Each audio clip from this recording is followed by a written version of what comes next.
Andrew, are we up on, we just went up on YouTube. Great. So I would like to call this April 13th meeting of City Council to order. Madam Clerk, would you please call the roll? Councilwoman Del Chapo. Here. Councilmember Shealy. Here. Councilmember Saccharin. Here. Councilmember Mitchell. Councilmember Brady. Present. Councilmember Gregory. Here. Councilmember Waring. Here. Councilmember Seekings. Here. Councilmember Shade. Present. Councilmember Griffin. Here. Councilmember Appel. Here. Councilwoman Jackson. Here. Mayor Tecklenburg. Here. Now, if you would like to join us, Councilmember Waring will lead us in an invocation. Councilmember Waring, I heard you fine, but I don't see your smiling face. Oh man, my camera's not on. Oh, come on. It's on, but it's just showing like a fog or something. Oh, really? Okay. It's the best picture we've seen of you yet. I know, man. Well, let's just go with my voice and I'll figure that part out. Let me I'll hold the meeting up. Let us pray. Eternally, Father, we thank you for the many blessings. We thank you for your amazing grace in bringing us through an Easter season and those who worship the Passover. We thank you for coming together to do the work of our citizens, who's given us the privilege to represent them. But we pray for our country right now as we go through dissension, hardships, but bringing us together. The prayer is to bring us together as a country.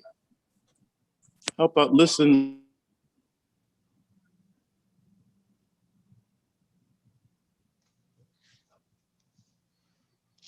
You're gone. Hello, Keith.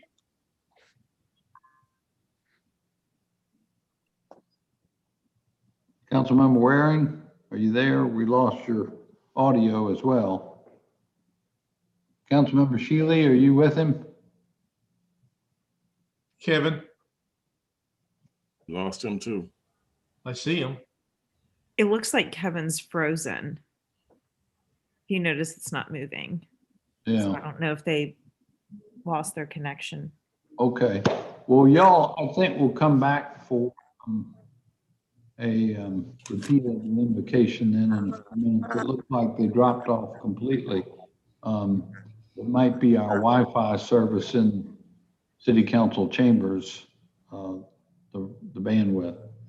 So if I may, well, maybe we'll give them one moment and see if they sign back on. What do you think? Let's give him one more minute. Yep. While we're waiting for them, I'd like to welcome Melanie Alston and Miss Joyce Taylor, who are with us this evening. I see them now on my Zoom screen here. They are the granddaughter and the daughter of Miss Martha Lou Gadsden, who passed away recently. And y'all may know that Joyce is the wife of our former Deputy Chief, Jerome Taylor. Is Jerome with you as well? Yes, sir. I'm here.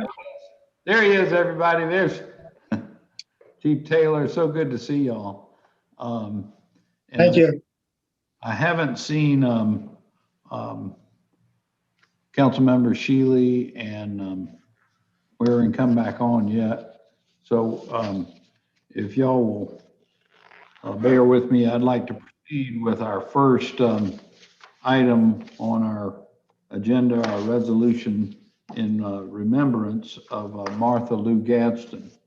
Whereas the city wishes to recognize one of South Carolina's most well-known and distinguished citizens, Martha Gertrude Beulah Simmons Gadsden. Martha Lou, Miss Martha Lou, was born to the late Mr. Joseph Simmons and the late Mrs. Lily Mae Walker Fields Simmons back in 1930. She was born in Manning, educated in Manning training schools, but later moved to Charleston. She was introduced to the culinary scene as a server at the Ladson House, which was the only full-service restaurant operated in Charleston by African Americans for African Americans. And after working in numerous eateries around town, Martha Lou started her own business and opened the famous Martha Lou's Kitchen, 1983, at the age of 53. She started just selling hot dogs and sodas and later transformed it into the iconic restaurant that everyone, including myself, loved. She was a pioneer who received countless accolades for a restaurant described in the New York Times as a temple for low country cuisine and Bon Appetit magazine as a worthy of a pilgrimage. She was featured in many articles, TV shows, and brought a national spotlight to Gullah Geechee cuisine. Martha Lou was a faithful servant and member of Trinity AME Church for more than 60 years. Martha Lou leaves behind 8 children, including Miss Taylor, as I introduced to you, and her siblings. And she left 19 grandchildren, including Melody Alston, who's with us this evening, 37 great-grandchildren, 5 great-great-grandchildren, family, friends, loved ones, and certainly customers who cherished and honored her legacy. Martha Lou was a well-loved Charlestonian, has left an unforgettable mark on the city of Charleston. She earned the respect, admiration, and high regard of all who came into her restaurant and who knew her. We have sustained a great loss, and I therefore resolve on behalf of City Council and all our citizens to extend to y'all, her family, this expression of our sincere regret for your loss. But know that you will be consoled by the memories of her incredible life and achievements. So God bless. And Miss Taylor or Miss Alston, if y'all would like to share any remarks, we're so we celebrate her life, but share your sadness and her loss. Good evening. Good evening. I'm Martha Lou's daughter, Joyce Taylor. And on behalf of our family members and close friends and everybody in Charleston that had the opportunity to eat some of Martha Lou's food, I know you had a good time. So on behalf of the family, I just like to say thank you. My mother lived 91 years, and that's a legend. So we'll go down in history as Martha Lou's children. So Charleston, thank you, thank you, thank you. Thank you for what you have done.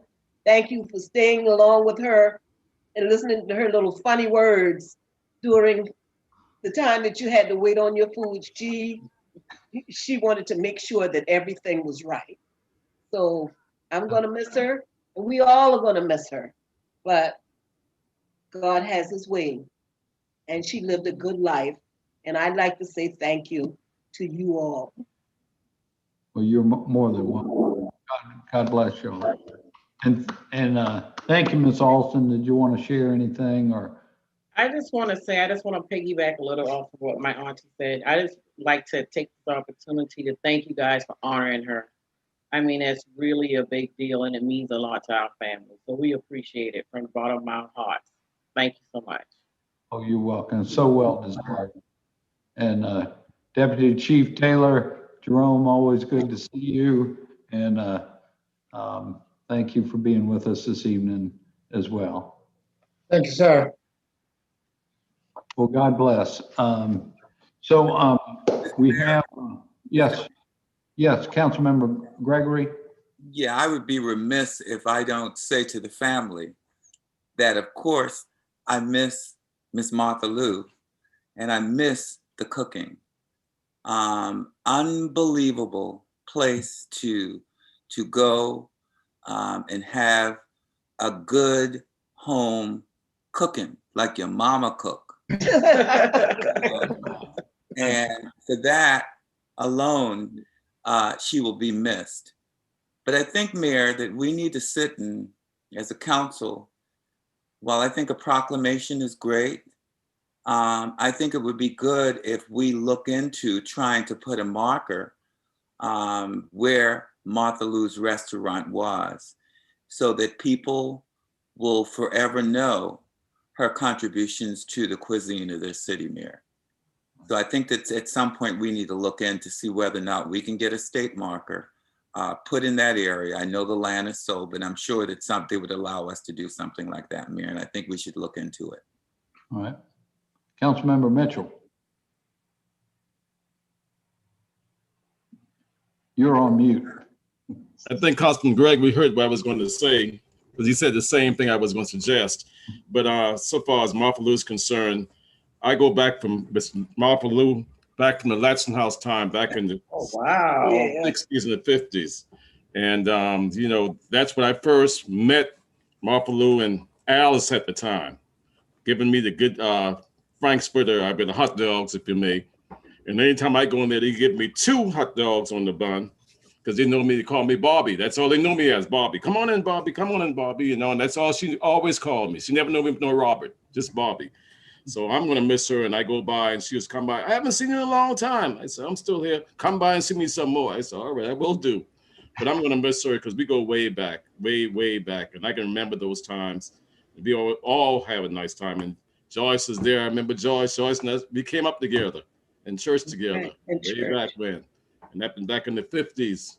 Mhm. So, you know, I go back with the family, and when I heard about Miss Martha Lou, it kind of hit me a little bit, you know, because I didn't see her at the point, because I know when she called me when the restaurant was closing, and I was working with her, and she said, Bobby, no, I'm a little old now. I'm just going to let it go. I'm not going to try to do nothing else. I said, okay, it's your call, whatever you want me to do. She said, no, just leave it alone.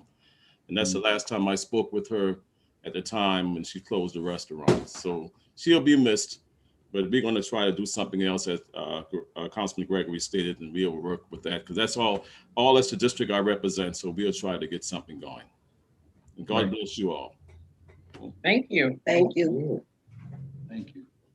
What, Councilmember Saccharin, did you have your hand up as well? Yes, sir, Mayor. I just wanted to say, you know, as a fellow restaurant owner, I just want to acknowledge the hard work that it takes to get to 30 some years here in Charleston. And I also want to just to say, for the folks that do not know and kind of look at Charleston's food culture, Martha Lou was a trailblazer, and the work and the food speaks for itself. And there's a New York Times column I read this past weekend, and this to me sums it up, is in the cosmology of Southern cooking, Martha Lou is no dwarf planet, wrote New York Times food editor. She's close to the sun itself. So we talk about all the fancy places downtown. It all started at Martha Lou's. So I just want to say thank you for her legacy, and it's nice actually meeting you all. Thank you. Absolutely. Thank you. Once again, God bless you, and thank you for being with us tonight. Thank you, Joyce. Thank you. Thank you. Yeah. So next, and by the way, I'll announce that we're still working on getting council members Griffin, Shealy, and Waring connected again. Oh, I see Council Member Shealy coming online now, so we must have gotten that resolved. They're coming back in. We used a hotspot, Mr. Mayor. That's your hotspot? Yep. Councilmember Waring, can you hear us? I can. Can you hear me? Not so good. Try it again. All right.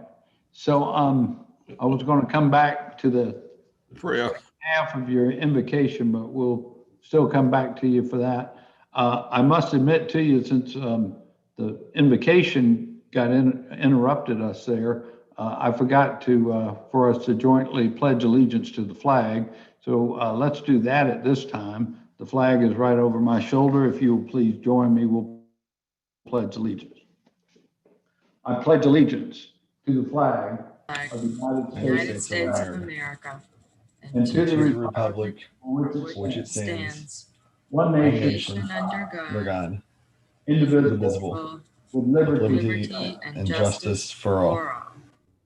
Thank you. So I'm going to continue on. At this time, we'll move to the proclamation declaring April Child Abuse Prevention Month.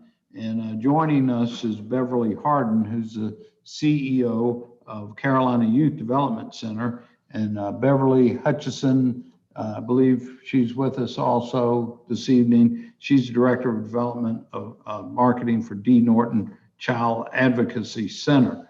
And the proclamation reads, whereas children are vital to our future success, prosperity, and quality of life as a city, state, and nation, and all children deserving of safe, stable, nurturing homes and communities that help to foster their healthy growth and development. In any community, children are among the most vulnerable citizens, and that's why child abuse and neglect must be considered a community responsibility, as it has the power to affect the community's existing and future quality of life. Whereas the D. Norton Low Country Children's Center serves the Charleston community by providing a one-stop location for services provided to families and children in need, and Carolina Youth Development Center, CYDC, provides the Low Country with support resources and is committed to preventing child abuse by offering a continuum of services to treat the whole family. I urge all citizens, community agencies, faith groups, medical facilities, elected leaders, businesses to continue to expand their participation in efforts that support families, prevent cases of child abuse, and thereby strengthen our community in which we live. Therefore, I, John J. Tecklenburg, Mayor of the City of Charleston, we proclaim April 2021 as Child Abuse Awareness and Prevention Month here in the City of Charleston. And just the other day, we planted pinwheels, which are a symbol of raising the awareness of child abuse, because they are somewhat of a symbol of the fun that children ought to be having. A child's life should be dedicated to having fun and learning and opportunities, not being abused and suffering through child abuse. So we raise awareness this month. And now if I could call on Beverly to say a few words on behalf of Beverly Harden with Carolina Youth Development Center. Beverly? Yes, sir. Thank you, Mr. Mayor, and thank you so much to the council for making this a priority and making this important. And you're exactly right. I wish I had my pinwheel. I don't know why I didn't think of that. I should have brought my pinwheel. But you know, our kids should be laughing and playing and having fun. And Mayor, you well know CYDC has been around since 1790. We opened our doors as the first municipal orphanage to give kids who had no place to go, no safe place to go, a home. And 230 years we've been serving children in Charleston who didn't have anywhere else to call home. And we do that again today. Today, our mission is getting bigger. Our mission continues to expand. And not only are we working to provide safe haven and healing to children who've experienced trauma, we're also working to reunite them and to heal the problems in the families that led to the disbursement to begin with. Most importantly, we're working very hard with partners like D. Norton to make sure that we can prevent the separation from happening to begin with. CYDC just recently celebrated the grand opening of our Family Support Center. And the whole intention of the Family Support Center is to be able to reach back into the homes and say, parents, let's help you before things get to a point where they can't be fixed. And it's just real important to us that we have partners like the council and partners like you, Mr. Mayor, who are committed to protecting our children, protecting our families, healing our children, healing our families. And we thank you so much for taking time to honor this important work today. Thank you, Beverly. And I can't see everybody at once on the Hollywood squares here. Beverly Hutchison, Beverly, are you with us as well? Or anyone with the D. Norton Center? Well, just know that they are our partners as well and do remarkable advocacy work for children in our community. And we thank them for their continued work as well. Thank you, Beverly, for being with us. So next we have a proclamation. This was a month of proclamations, y'all. Bear with us. Fair Housing Month is this month. And I see Otha Meadows with us tonight. And Otha, is George with us as well? Yes, he should be. Okay, George Bresnahan is with us as well, and we'll celebrate something about his achievements in just a minute. But here's the proclamation. Fair Housing Month is a time to recommit our nation's obligation to ensure that everyone has equal access to safe, decent, and affordable housing. Housing discrimination has no place in the United States of America, no place in the city of Charleston. The Fair Housing Act protects people from discrimination when they are renting or buying a home, securing a mortgage, seeking housing assistance, or engaging in other housing-related activities. And last year, the U.S. Department of Housing and Urban Development and its Fair Housing Assistance Program partner agencies received more than 7,700 complaints alleging discrimination based on one or more of the Fair Housing Act's 7 protected classes: race, color, national origin, religion, sex, family status, and/or disability. Whereas the U.S. HUD and the City of Charleston have joined together in support of the Fair Housing for All, and we, in collaboration with HUD and other housing partners, seek to end housing discrimination, seek justice to those who have experienced housing discrimination, to eliminate racial bias and other forms of discrimination in all stages of home buying and renting, and to secure equal access to housing opportunity to all. Whereas fair housing is more than just words, it is the law. Now, therefore, I, John J. Tecklenburg, Mayor of the City of Charleston, proclaim April 2021 is also Fair Housing Month. And I want to present to you our partner in fair housing matters and many other affordable matters, Otha Meadows with the Trident Urban League. Otha? Yeah. Thank you, Mr. Mayor. Thank members of council. I'd like to thank Gianna and her team in the Department of Housing and Community Development. Thank you on behalf of the Urban League. Every year we look forward to receiving this proclamation from the city because fair housing is so important to our community. I don't think I have to tell that to anyone on the call here.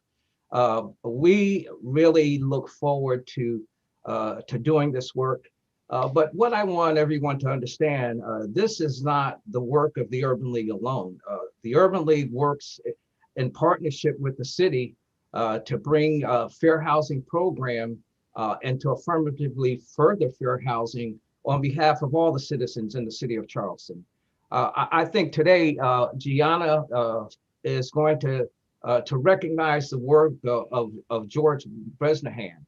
And I want to thank her and this opportunity to recognize the work that George does here at the Urban League day in and day out. When I came to Charleston, I asked George to hang around and help me build the housing department.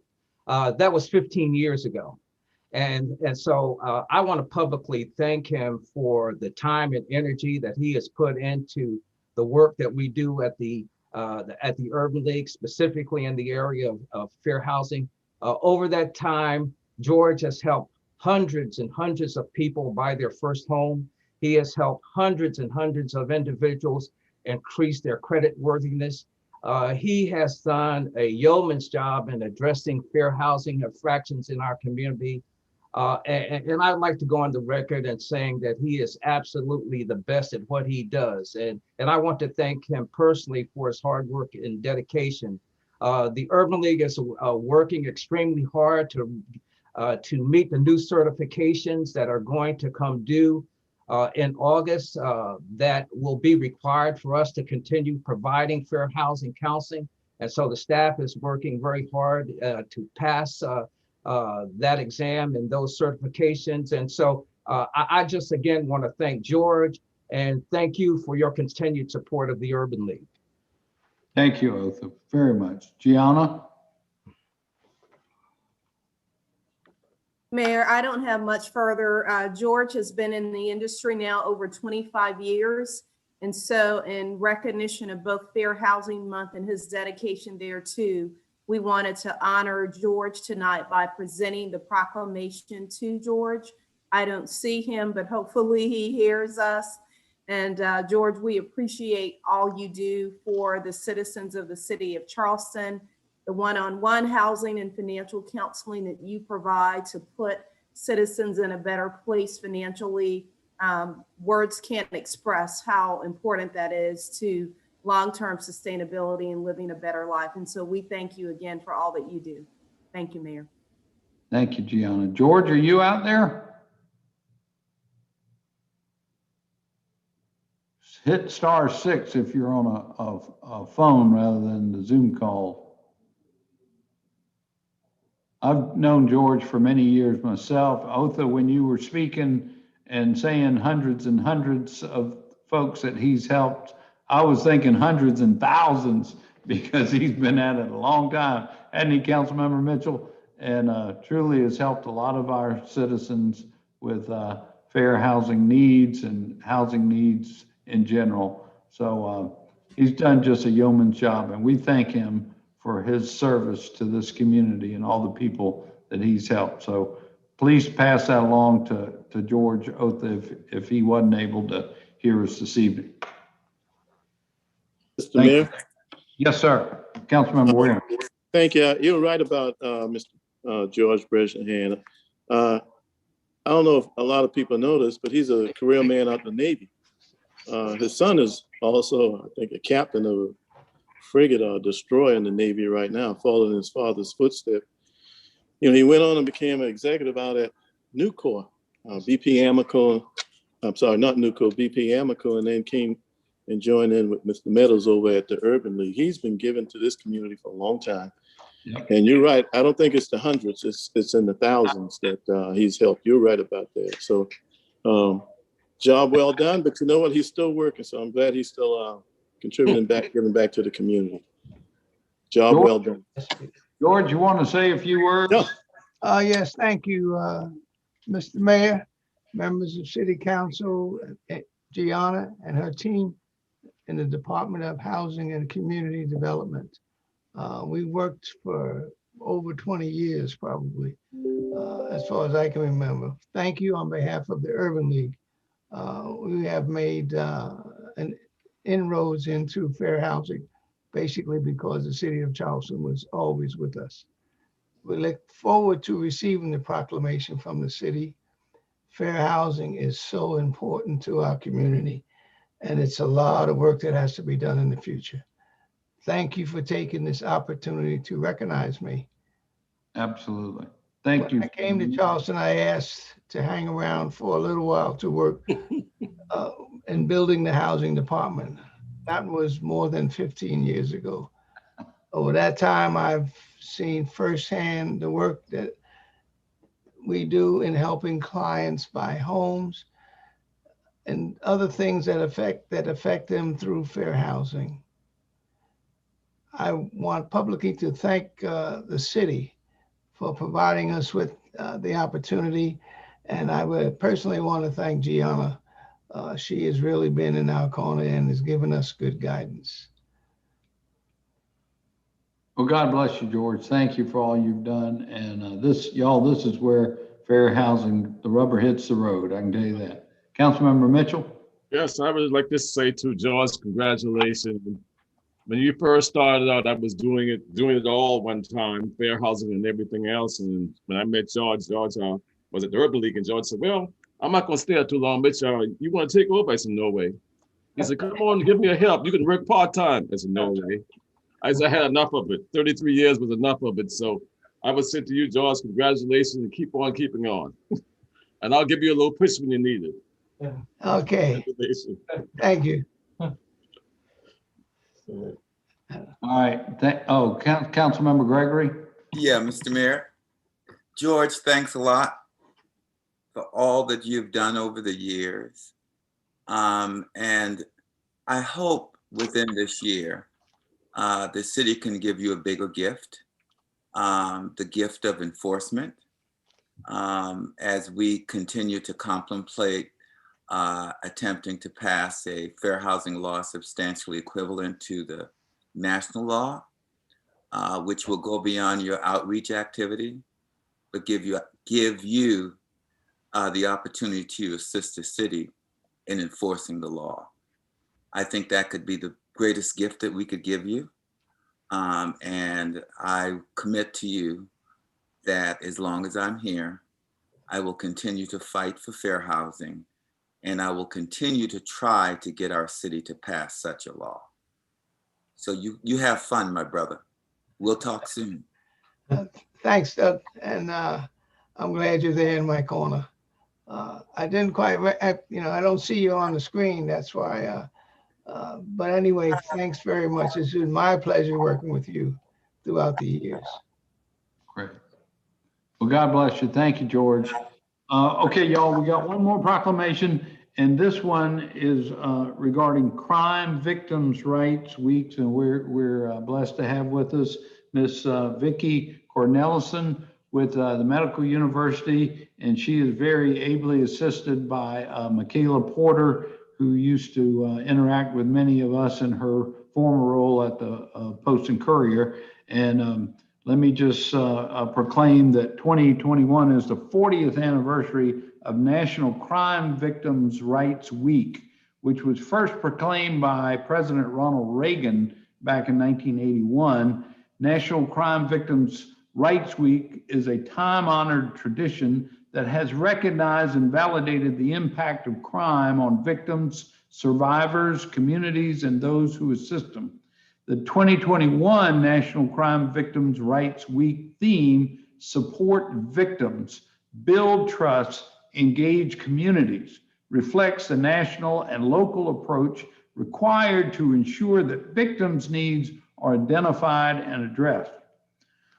Since the passage of the Victims of Crime Act of 1984, and through the dedicated work of victim service providers, civic leaders, and elected officials, there is a growing array of services and resources available to victims and their loved ones. Charleston is home to the National Mass Violence Victimization Resource Center, a reliable source of information, resources, and support that civic leaders, mental health professionals, journalists, policymakers, and victim service professionals can turn to in the immediate aftermath of a mass violence incident in the months and years that follow. And in fact, they were active here in the aftermath of the Mother Emanuel tragedy. Whereas National Crime Victims' Rights Week provides an opportunity to recommit to ensuring that accessible, appropriate, trauma-informed services are available to all victims of crime, and National Crime Victims' Rights Week provide an opportunity to recommit to ensuring that accessible, appropriate are offered to all victims of crime. Sorry, I repeated that. Whereas the City of Charleston hereby commits to supporting victims and survivors following a crime, building trust with them when they seek assistance, and engaging the community in efforts to meet their needs. And thanks the community members, victim service providers, and criminal and juvenile justice professionals who are committed to helping victims find relevant assistance, support, and justice. We proclaim that the week of April 18th through the 24th is Crime Victims' Rights Week in the City of Charleston. Ms. Corneliuson Grant, you're on. Thank you for being with us. Well, thank you, and good evening to you, Mr. Mayor, and good evening to our esteemed City of Charleston council members. We at the National Mass Violence Victimization Resource Center support many activities on behalf of victims, both in our community and around the nation. We also support victim service providers and resiliency directors, et cetera, places where mass violence events have occurred. The theme for this year's National Crime Victims' Rights Week is Support Victims, Build Trust, and Engage Communities, as you said, Mr. Mayor. And it represents a renewal of our commitment to acknowledge, serve, and honor crime victims and survivors.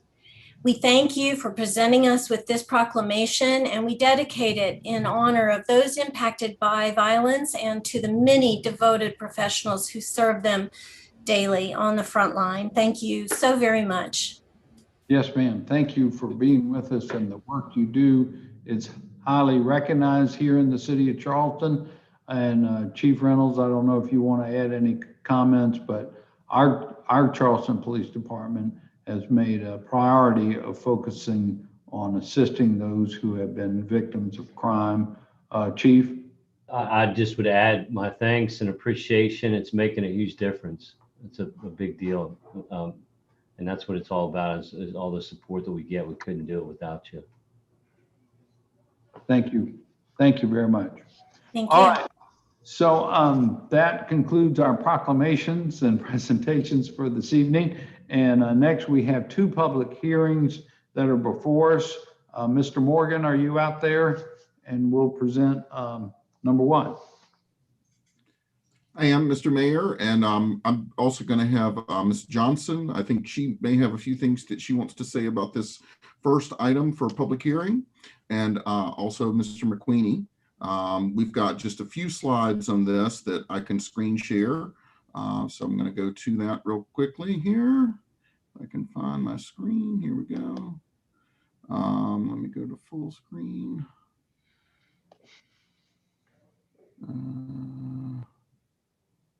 Trying to go to full screen. Let's see.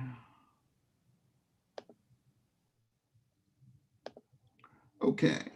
So this is this amendment to the workforce housing districts and opportunity zones in our zoning ordinance and land use regulations to provide for an increased fee in lieu for and encouraging required workforce housing units on site. It was reviewed by Planning Commission last month and recommended 8-0 in favor. And now it comes to you all. Some of the provisions that I think you all are familiar with, but we just have a couple of slides here. And Ms. Johnson or Mr. McQueenie, if you want to chime in on any of these, feel free to. But the current fee in lieu amount of $5.10 per gross square foot would go up to a combination of $7.50, $10, $12.50, and $15. And these are all at different categories of development and number of units, all in an effort to encourage more units to be built on the site. Additionally, the affordability period has been changed in this ordinance from 25 to 30 years. So those units that are built on the site would stay affordable for 30 years. And we have an example here. And again, if Ms. Johnson or Mr. McQueenie wanted to go through any of this, but these are the square footages of a hypothetical building and what the difference would be. And happy to answer further questions on this ordinance. Christopher, the only thing I would add is the fact that in addition to increasing the period of affordability, we also added an escalator to the ordinance that allows an increase, allows for the increase to take place based on either the consumer price index or the area median income, whichever is higher. But beyond that, you've done an excellent job of providing the overview. Thank you. Terrific. Madam Clerk, did anyone sign up to be heard on this matter? Yes, we had 1 person who would like to speak. And did you want to set a time limit? 2 minutes will be great. All right, we have Cashin Drolet, and if you're on the line, you could join us by Zoom or press *6. Cashin Drolet. Good evening, Mr. Mayor, members of council. Cashin Drolet, Historic Charleston Foundation. Historic Charleston Foundation is very thankful and grateful to council for bringing this ordinance forward this evening. Affordable housing is one of Charleston's greatest challenges and has approached a crisis level. Through our work with the Charleston Redevelopment Corporation and the Palmetto Community Land Trust, HCF is a committed partner of the city in addressing this crisis. And MUH zoning is an important tool in the city's tool belt. HCF is very supportive of the fee increase, particularly in light of the findings by community data platforms for the comprehensive plan, highlighting the city's dire housing needs. We believe that the ordinance before you this evening is a creative approach, and we'd very much like to see you approve it this evening. We are super encouraged to see that affordability period extended to 30 years. So we would definitely offer our kudos to Jana and her team for inclusion of that in the ordinance. And with that, we would encourage council respectfully to move this ordinance forward. Thank you. Great. Thank you, Cashin, and thank you for your partnership on these matters. If there was no one else, the matter now comes before council. Move for approval. Second. Motion to approve in a second. Councilmember Jackson. You're on mute. Carol. Sorry. Yes, thank you, Mr. Mayor, and thank you, Christopher and Gianna. I do strongly support this amended version of our MU workforce ordinance. I was just curious, was it extended the inclusionary time that went from 25 to 30 years? Did the Planning Commission have that change, or did they vote on the 25 years, just out of curiosity? They voted on the 25, but there were strong suggestions that we revisit it. And part of revisiting it, we also reached out to developers who participated in the MU program to ask if extending that the additional 5 years would have any long-term impact. And they indicated it would not as well. So we covered our bases in that regard. Thank you. I'm really happy to see that we've been able to incrementally increase. I hope we'll continue to work on that as a community. We all know that 30 years seems like a long time in the beginning, but it goes fast, especially in an area like this where property values, I mean, I don't know if we've ever seen a huge drop in property values other than the great recession that we came through. And at that point, property values just sort of froze because nothing was happening in the real estate market. And then they took off like a rocket. So I do think we need to be doing whatever we can to make affordability on the peninsula and as long as possible. Thank you. Thank you. Any other comments, questions? Hearing none, all in favor, please say aye. Aye. Aye. Aye. Any opposed? Now for third reading. So moved. Second. Second. I have a motion and a second. All in favor, please say aye. Aye. Any opposed? The ayes have it. Item number 2, Mr. Morgan. We will go back to screen share and pull this one up. And I'm going to back up here. Just 1 second.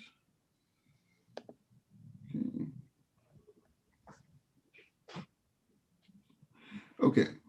Apologize for the number here. This is actually ordinance amendment number 2, but this is for the new conservation zoning ordinance. This would create conservation development within the zoning ordinance and add relevant definitions to section 54-120.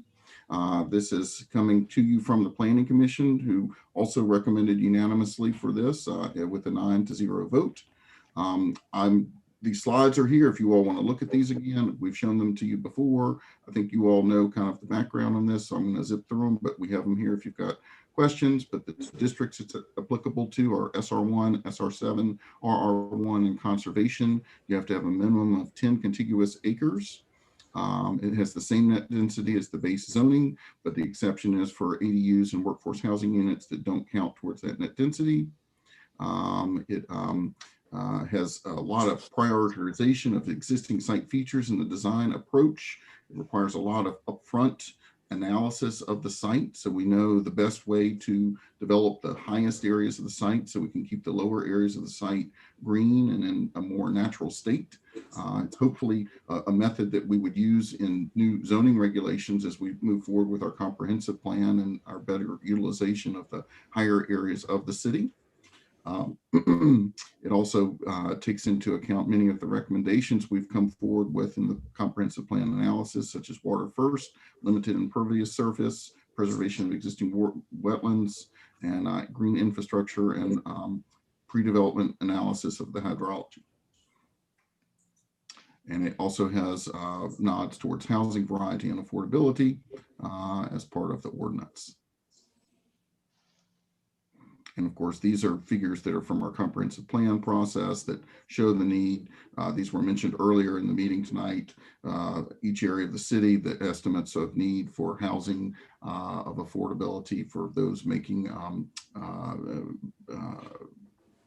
allowing those to not have to spend more than 30% of their income on housing. And this is how many units would be needed and part of the justification for having affordability in the conservation ordinance. And with that, we're sending it forward to council for final approvals. Okay, Madam Clerk, did we have anyone who wanted to address us on this matter? We do. We have two citizens. The first is Betsy LaForce. Betsy LaForce, if you're on Zoom, if you could join us, or if you are on the phone, if you could press *6. Good evening, Mayor Tecklenburg and members of City Council. Can y'all hear me all right? Yes, ma'am. Please Thank proceed. you. My name is Betsy LaForce. I'm with the Coastal Conservation League. We would like to reiterate our support for the proposed Conservation Development Ordinance. This tool has the potential to serve as a model for innovative land use changes that will need to follow the adoption of the updated comprehensive plan later this year. Cumulative flooding impacts of the past 5 years, combined with planning efforts like the Dutch dialogues, have reminded us of the importance of maintaining undisturbed forests and pre-development hydrology of a site before it's permanently altered. Incorporating this conservation development ordinance is a good first step to help facilitate smart growth in a time when we need it most, a time when available land is scarce, development pressure is high, and climate conditions are changing. We applaud the thoughtful aspects of this ordinance, such as the pre-application site review process to require the developer to identify the most critical features of the land for protection and a preservation plan before altering the ecology or placing any permanent structures on the site, and the requirement to maintain at least 50% of the conservation site as open space for the support of forested wetlands, grasslands, soils, undisturbed forests, and other upland ecosystems, which are so vital for our city's overall health, resilience, and quality of life. This ordinance follows best practices of the recommendations from the Dutch dialogues for how we should be managing land and water. And we believe the logical order of operations for development approvals outlined in this ordinance should become the status quo for how future projects take shape in the city. Thank you for your consideration of these comments. Thank you, Betsy. Next is Cashin Drolet.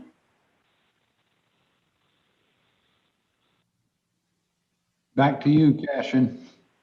Good evening, Mr. Mayor and members of council. Thank you. I was unmuting myself, sorry. Cashin Drolet, Historic Charleston Foundation again. We are very supportive of the Conservation Development Ordinance and would echo the thoughts that Ms. LaForce shared before. We believe the Conservation Development Ordinance will afford further protection of wetlands, trees, historic structures, and cultural resources in suburban areas of Charleston. This ordinance is consistent with the recommendations made in the Dutch Dialogue's Charleston Final Report, as it will allow for prioritization of development on high ground and will avoid placement of future residents in risky flood-prone areas. Additionally, we are very encouraged that the ordinance incentivizes the inclusion of workforce and affordable housing. And respectfully, HCF would encourage council to vote in favor of the ordinance this evening. Thank you. Great, thank you. So if no one else, the matter comes to council. Move for approval. Second. Councilmember Shade. Yeah, Christopher, would you mind bringing back up that screen? It showed the number of units per area.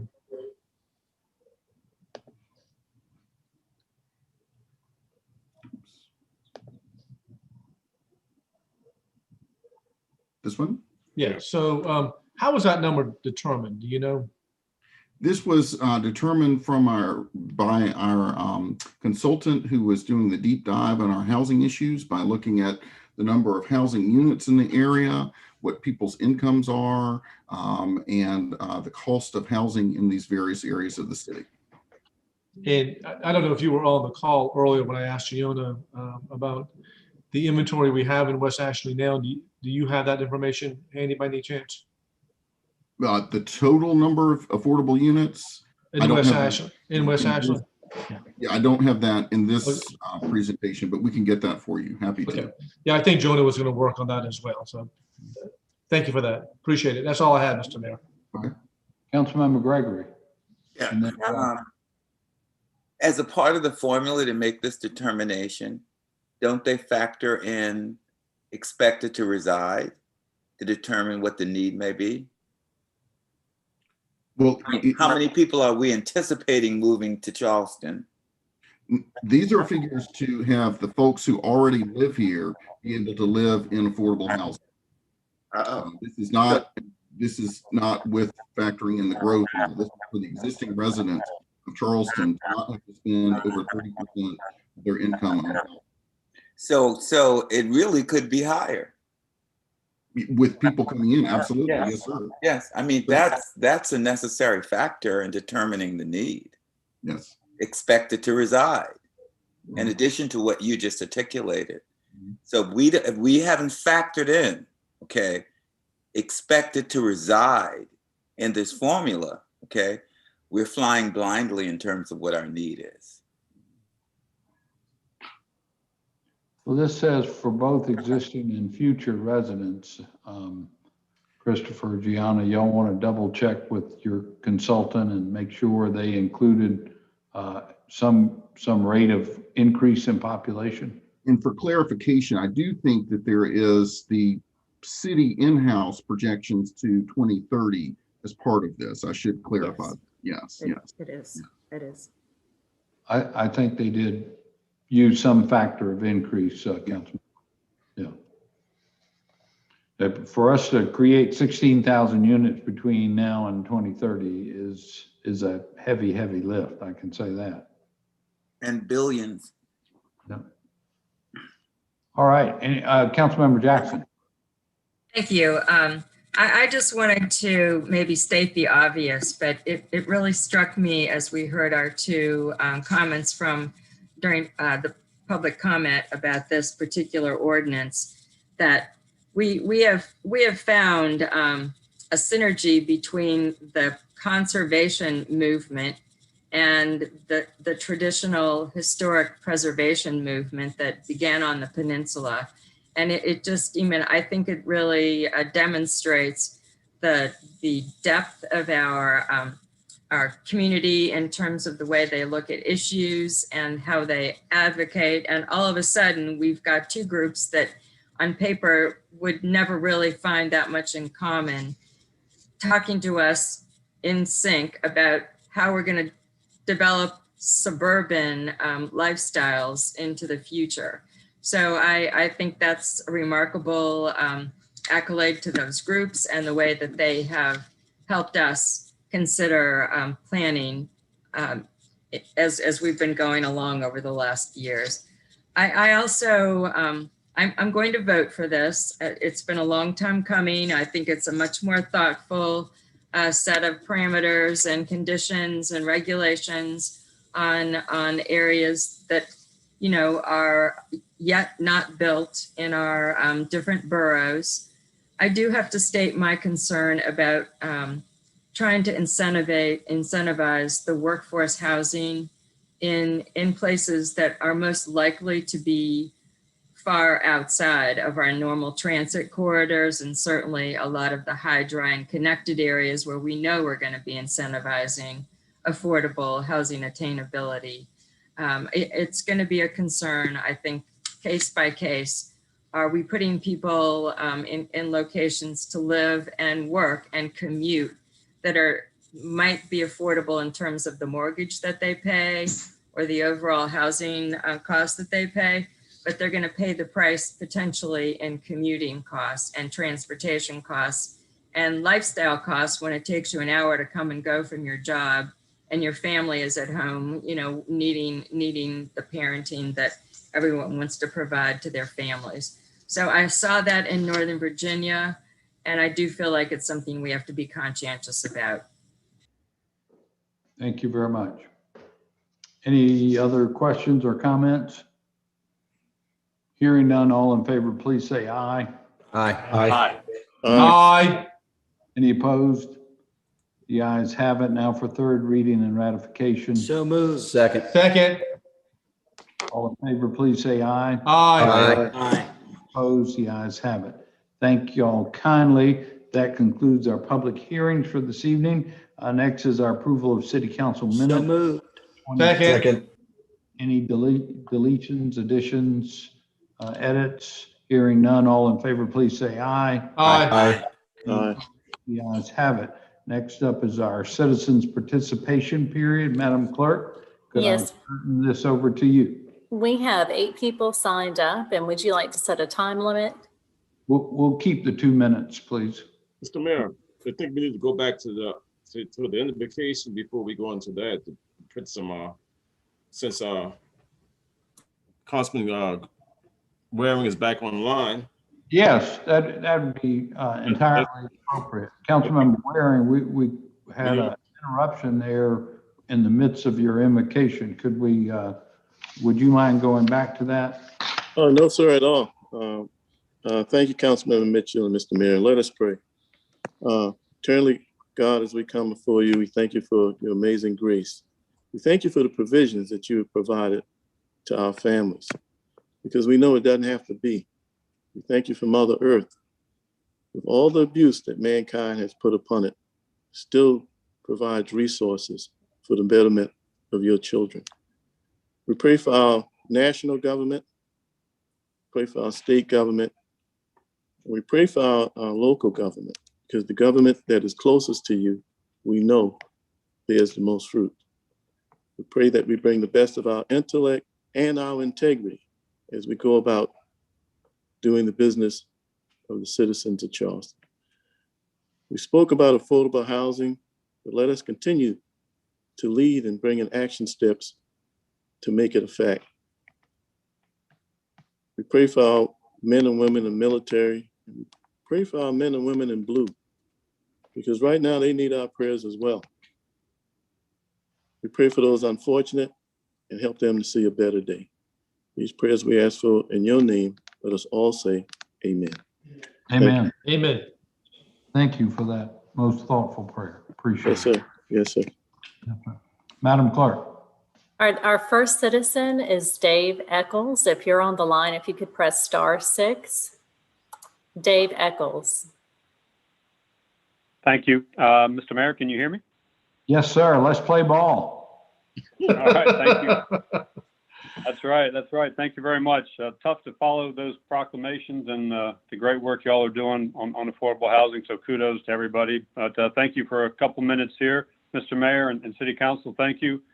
Just wanted to reiterate a few things to everybody, I guess. A quick reminder, a little bit of informing, and a short, brief ask. If you go back, I guess, and I say a quick reminder, May 4th is opening day. So certainly want to make sure the community and City Council is aware of that as we get back to allowing a little bit of gathering and some baseball back for business and open for business. We are adhering to the task force, which has approved the ballpark for roughly plus or minus 2,300 fans a game, socially distanced. So that's where we are to open the season for May 4th. I did want to take a little bit of time just again to inform, and again, as I've communicated to some offline a little bit, the ballpark, our priority is to keep everybody safe while enjoying the expectation of coming out to the ballpark, and we have protocols in place to do that, and we're well aware that every market in the state is dealing with the COVID pandemic differently, but just as an observation, there are 5 professional baseball minor league teams in the state of South Carolina, and Charleston right now has the most restrictions on those teams to operate. So that is making it, certainly difficult on all business, but we're no exception.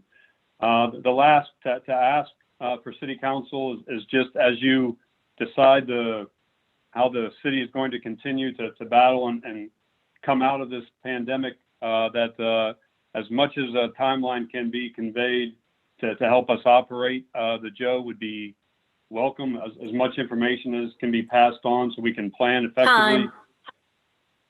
Sorry. Okay. You can just finish your remark.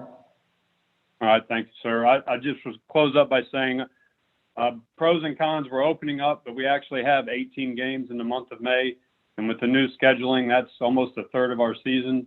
And plus or minus 2,000 fans a game is not a sustainable model for professional baseball at the Joe. So I realize extenuating circumstances, and I appreciate everybody's help in keeping the community safe. Just wanted to relay those points, and thank you. Great. Thank you. Thank you, Dave. Appreciate it. Next is Elaine Jenkins, and if you're on the line, if you could press *6. Elaine Jenkins.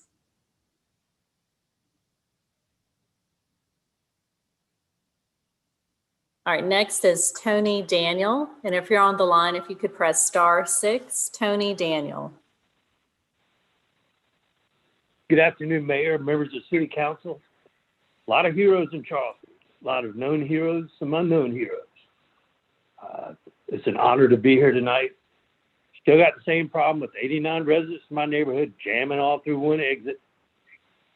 One good thing is you don't decide to open and close a road on a vote of the neighborhood. Otherwise, you'd have the bullies of the neighborhood closing up the roads and shoving traffic down the senior citizen. My father has lived in the neighborhood probably the longest of anybody. I know there's 2 other families that have been there since he started in 1965. But all our rules on how to close a road are based on the 14th Amendment, which says every person has due process of law. And then the court under Mullane versus Central Hanover said due process is notice and an opportunity to be heard. And so what we want to talk about is the notice requirements contained in Title 57 and in the 2 court cases, Baptist versus City of Malden and Rock Hill versus Cochran. And they all basically say the same thing, that it's based on equality. It is not a democracy in the neighborhood. It is everything equal. If you look inside the notes I sent, there's a YouTube video of 13 minutes of one car. There are 3 roads that parallel my neighborhood.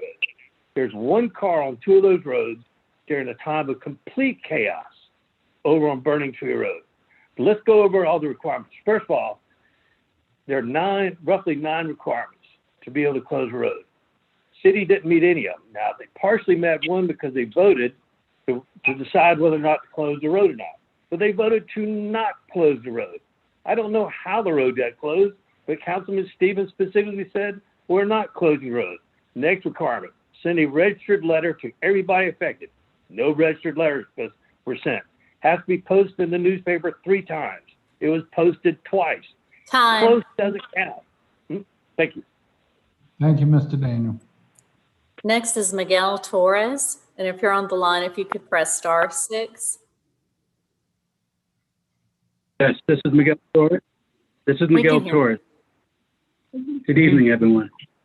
I'm a 24-year resident of the Charleston Country Club 2. Also, I have a lot of issues that needs to be brought up. First issue, we talk about bullies in the neighborhood. There's an HOA self-proclaimed. There is no such animal in this neighborhood. They have misrepresented this neighborhood with Dominion Energy, the city, and other agencies. What's happening is that false misrepresentation of this neighborhood has cost a lot of misinformation and a lot of issues in the neighborhood that needs to be addressed. One of the issues that needs to be addressed is the barrier on Frampton needs to be removed for the simple reason of safety of students and family of Harborview Elementary. Traffic on Harborview, Frampton, and Burning Tree are at a dangerous and unsafe level. The city, if they agree with the signage that's on Inverness, they have to agree with the signage to be placed on Harborview, Burning Tree, and Frampton. The next thing is the city must enforce their codes and the laws. If you're not enforcing codes and laws, which is speeding on these roads, illegal parking, blocking of driveways, blocking of fire hydrants, blocking of the intersection, blocking of emergency vehicles, and blocking of the entry and exit into the neighborhood. So I don't understand why this is such an issue. Our councilman has sat on his butt and done nothing. And all he is doing is kicking this can down the road, and we need something done. Thank you. Thank you, sir. Next is John Dangerfield. If you could press *6. John Dangerfield.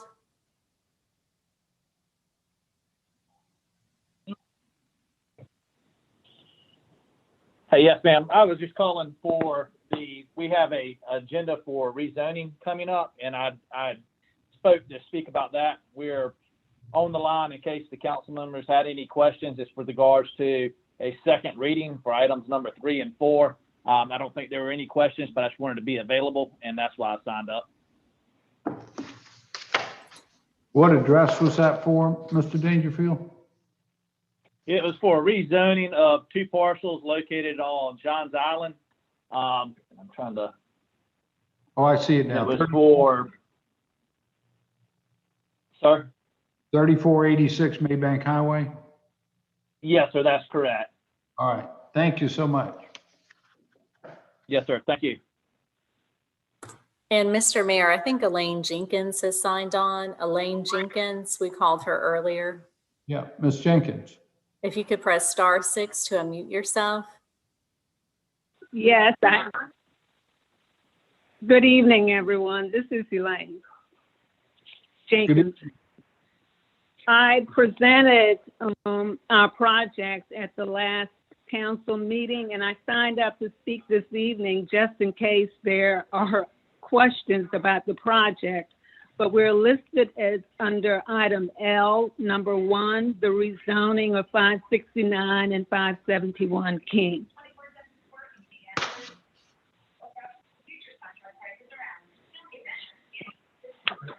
All right. Thank you very much.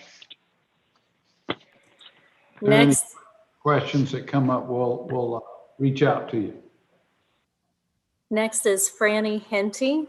If you're on the line, if you could press *6, Franny Henty. Hey, hey everybody. This is Franny Henty. Sorry, I'm here at the soccer field, so I hope there's no background noise. It's too disturbing. But at any rate, I've tried to reach out to staff and the city council member for Lakeside townhouses, and I just hadn't heard back. We tried to work. We're very grateful that for the energy efforts and the new garbage cans that save energy and better for the environment. The issue we're having is that our garbage day got changed to Monday. There's a lot of folks in that neighborhood who are elderly and they can't roll the big garbage cans out to the street. And we rely on our landscapers to help us, but we can't contract our landscapers to work on Sunday. So we really need another day. I mean, we'll move things around on our end, like maybe make it Tuesday, Wednesday, Thursday, or Friday. If you could please work with us, we would so much appreciate it. Thank you so much. Thank you, Ms. Henny. Next is Corey Allen. If you're on the line, if you could press *6, Corey Allen.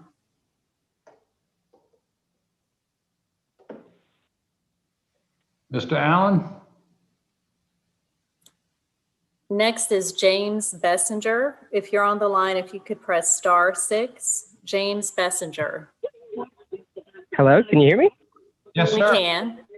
Hello, council. Thank you so much for taking my call. We spoke with you last month, and I just wanted to go over a few things that you said in the last council meeting. Starting with you, Mr. Appel. You said last month, and I quote, "There's never been a shutdown in South Carolina." That's a blatant lie. You voted for it yourself. Carl Brady, you talked about not wanting to lift the mandate because you wanted to make sure that the light at the end of the tunnel wasn't a train.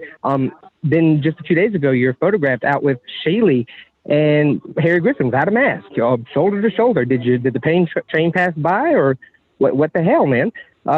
Mayor Tecklenburg, just yesterday, you're down at Colonial Lake. You're photo opping and posing for pictures and tooting fruiting with no mask on, right next to all these people. When you've got me scheduled next this summer in June for a jury trial for not wearing a mask out in public, and you sent Captain Bruder to my house to deliver the damn ticket. So either you're hypocrites or you're full of shit. I just want to know which one it is. Please let me know. Thank you. And that was all that we received. We did receive some comments.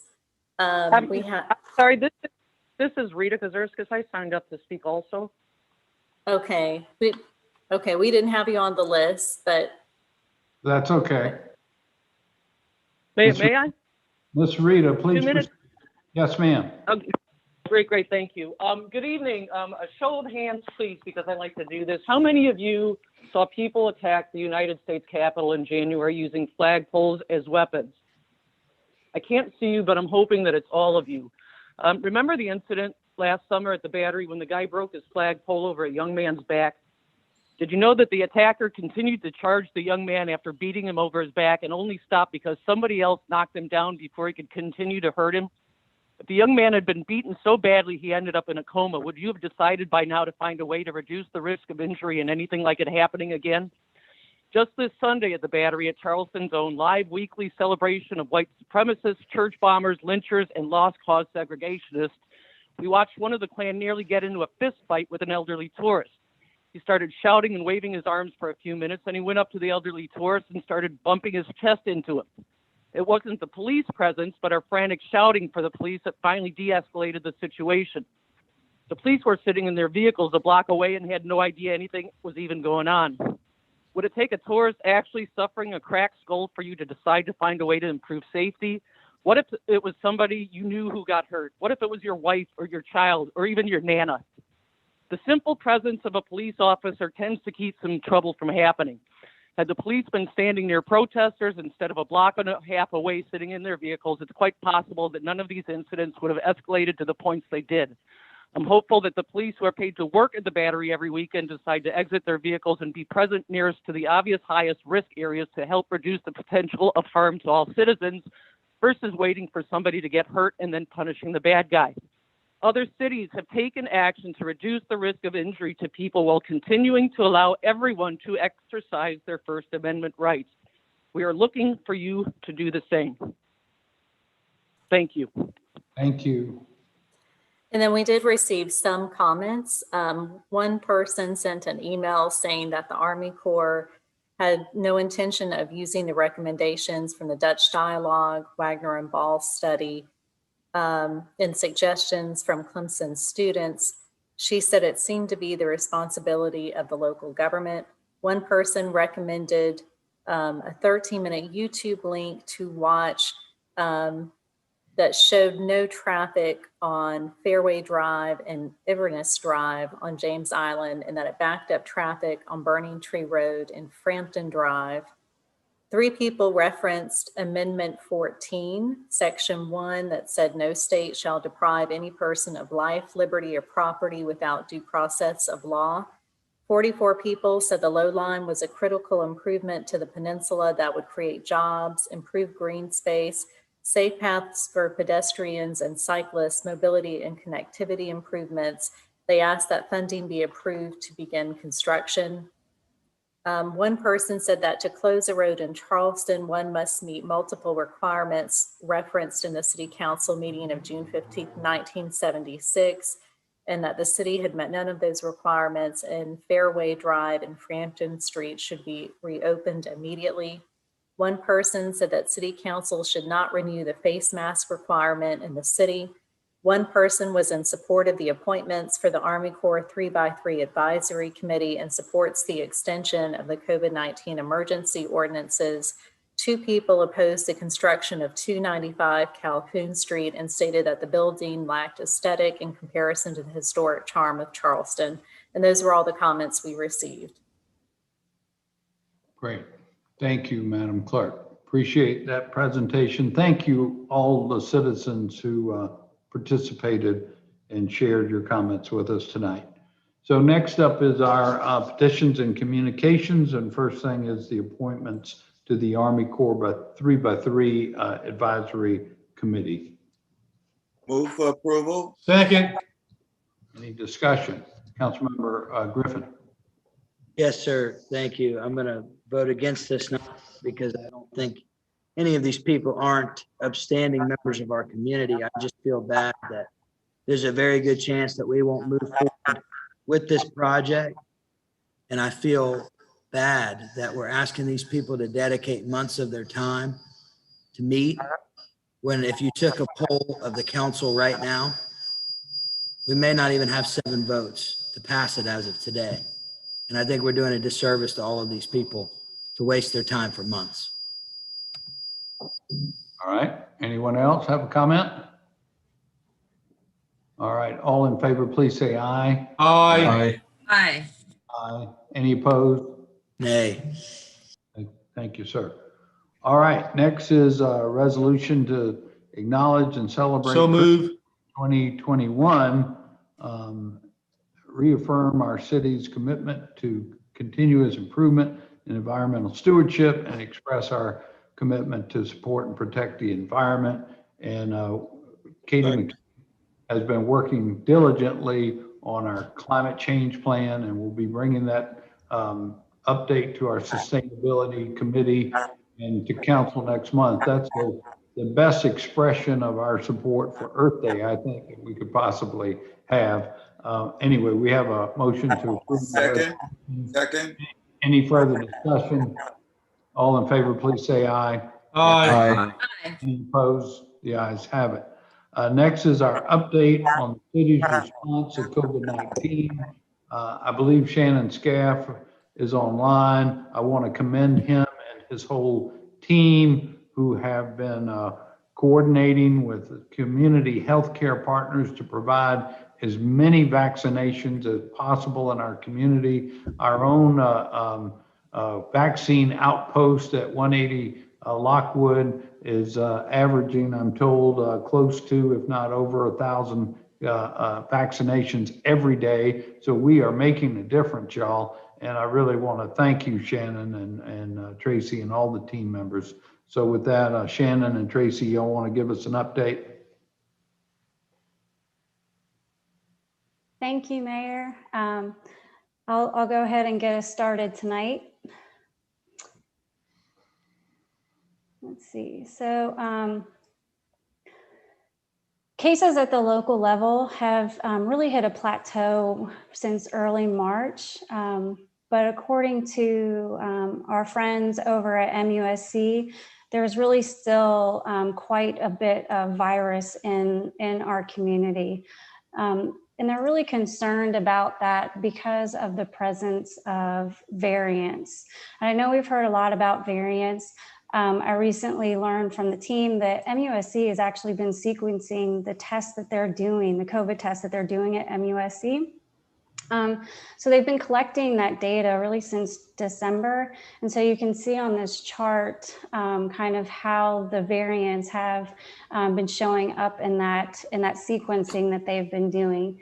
The box with the dashed line around it, that indicates variants of interest and variants of concern that they're tracking. And the difference between those is really the variants of interest are ones that don't really have much evidence of worse outcomes, but that's something that they're still looking at.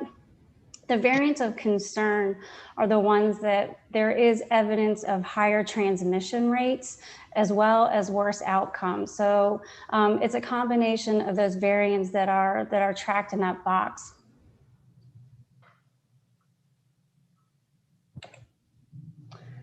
So why they're so concerned about the variants is that 40% of tests that they sequenced in March were from those variants, both variants of interest and of concern. Why that's critical is that 50% is that threshold where cases really exploded in Europe and caused another wave, where we've seen, things in Europe shut down again. So that's why they're kind of on high alert, if you will. And they really kind of feel like we're gonna, unfortunately, no one has a crystal ball with these things.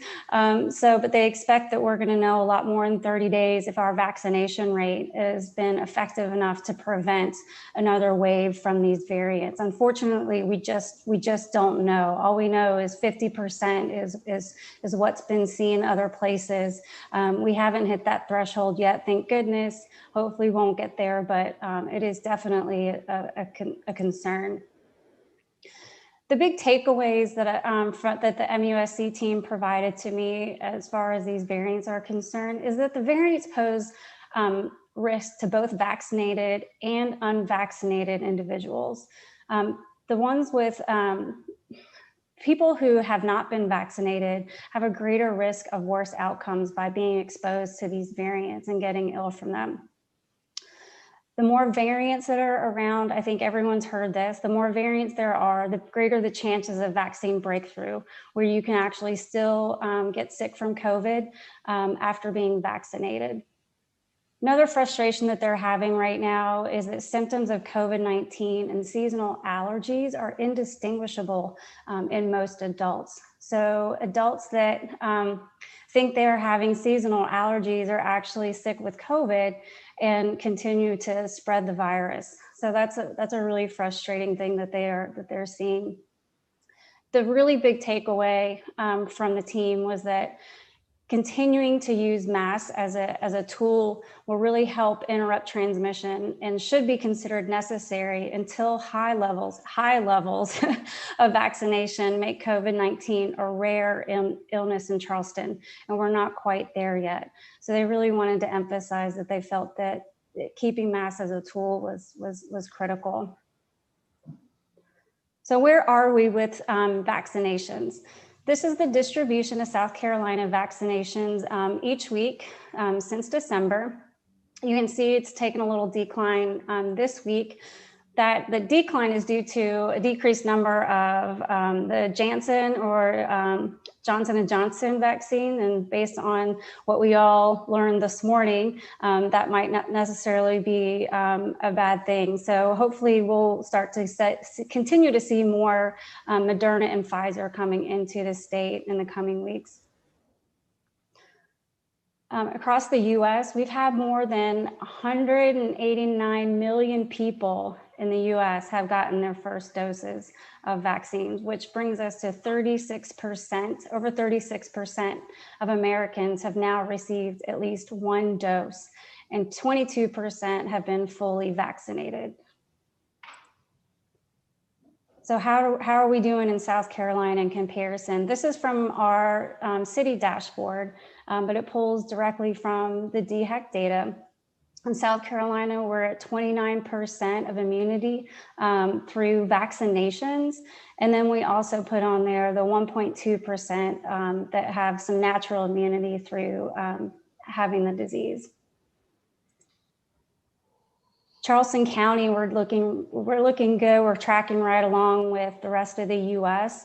Almost 37% have immunity through vaccination. And that is just one shot though. So that is 37% have received at least one dose. So they have some level of immunity. And then another almost 8% from natural immunity. And lastly, where we are with city employee cases and vaccinations. We currently have 0 active employee cases, yes, which is wonderful. And we've gotten 24% of our staff have been fully vaccinated. So that's 24% who've received 2 doses, and then another 16% who have had some sort of natural immunity through having the disease. And with that, I'll turn it over to Shannon and happy to answer any questions. I've got a question for you. Sure. As we continue testing, and we find that people are positive, are they being given the antibiotic? Are they getting the vaccine? Is that what you're asking? No. Are they? There are some. I think it's minoxidil or whatever, and I think MUSC has been using it, and it's an antibody for people who test positive for the virus. And what this antibody will do is decrease hospitalizations, decrease symptoms, et cetera, et cetera. Are you familiar with it? I'm not. I am. Okay. You are, Mayor? Well, I've spoken with Dr. Cole about this, and they are administering that treatment, but apparently they filter, or they give it to select patients who they think it's appropriate for. It's not for everybody, apparently. Oh, okay. Thank you. Mr. Mayor, I'd like to ask a question to Ms. McGee, please. Yes, sir. Tracy, can you tell me if what's the percentage of city council members that's been vaccinated? Of council members? Right, out of the 12 council members, what's the percent has received, the vaccine shots? I'm not sure. I'm not sure that we're getting that information unless you've provided it to HR. Let's do a show of hands. Yeah, I mean, we can, only about 12 of us, we can find that out right quick. Or just do a roll call. Mr. Mayor, can we get the clerk to do a roll call on that? Well, Some of that might don't be private think that's- information. That's not. that's an ADA violation. I can tell you that for sure. It's privacy, yes. I can volunteer to do it. I've had my shots. The ADA not gonna come and get me for saying that. You can certainly volunteer that information if you like, but I don't. I have. Comfortable taking. I don't mind doing that. I don't mind doing that. All right, Councilmember Shealy. Thank you, Mr. Mayor. Tracy, on the percentages you were given of people that were immune now, I guess. The last week, it was actually on April 8th, I got a MUSC newsletter that I get in my email all the time, and Dr. Michael Sweat had said that the immunity to the coronavirus had hit 60% statewide. And it was just a little bit lower than that for Charleston County. And I don't think it went to the city level, if I remember, but it was close to 60% for the county. Is the city that much lower in immunity than the rest of the county and the rest of the state? It shouldn't be. Those are actually county numbers, and they are probably doing some different epidemiology estimates with those numbers, and I'm just taking the exact numbers based off of from the DHEC website as well. Oh, and they may be, well, yeah. So I'm taking what's coming exactly from DHEC, and so they may be doing some extrapolation with the data that they're receiving as well, because they might be adding in the number of people, because I'm just taking actual testing results. And so we know that there are people that never get tested. And so we never get documented COVID cases. So they may be doing some extrapolation there. Yeah, I just think that's a significant difference if statewide, and this was a week ago, certainly that number has increased now with the amount of vaccines has happened since then. So I can double check because I was kind of keeping tabs on their calculations to make sure that we were very similar and close in numbers. So I'll go back, and I talk to Dr. Sweat pretty regularly. So that's an easy thing for to tidy up. Okay. And I know you also said 8% decrease over the last 2 weeks. Now, 2 weeks ago, I think we had a leveling out, but if you look back 4 weeks, we've actually, since we talked about this last time, there's actually been about a 20% decrease in those. And in the last week, I believe it's been about 16%, because I watched those charts, as you know, I talked to you about it. And so we've had significant decrease above 8% if you go back 4 weeks and you go back to the last 7 days. Yeah, it's been a little bit of a roller coaster, but if you look at, it's kind of hard to look at the daily numbers themselves. And so it's better to kind of look at the overall trend. And so when we do look at the trend over the last 8 weeks or so, it's definitely flattened out. So it's not quite as, we definitely haven't been on an upward or downward slope significantly. Okay, thank you. Sure. Councilmember Shade and then Griffin. Thank you, Mr. Mayor. Tracy, the number that you gave us, about 37% were or immune through vaccination or natural, and you base that on Jim having just one shot. So what would that number be if they're received the second shot? I didn't pull that number I can pull up the DHEC website pretty quickly, that they're reporting that as well, the number of the number and percentages that have received both doses or 2 doses of Moderna and Pfizer, and then the 1 of J&J. Okay. And do you know how many people who may have received their first shot have not followed through with their second? I have not seen that reported in the DHEC data.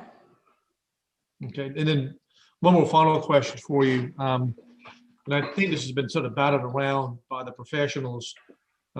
If you have been fully vaccinated, you are still a carrier or spreader have the virus. Is that the recognized science on this?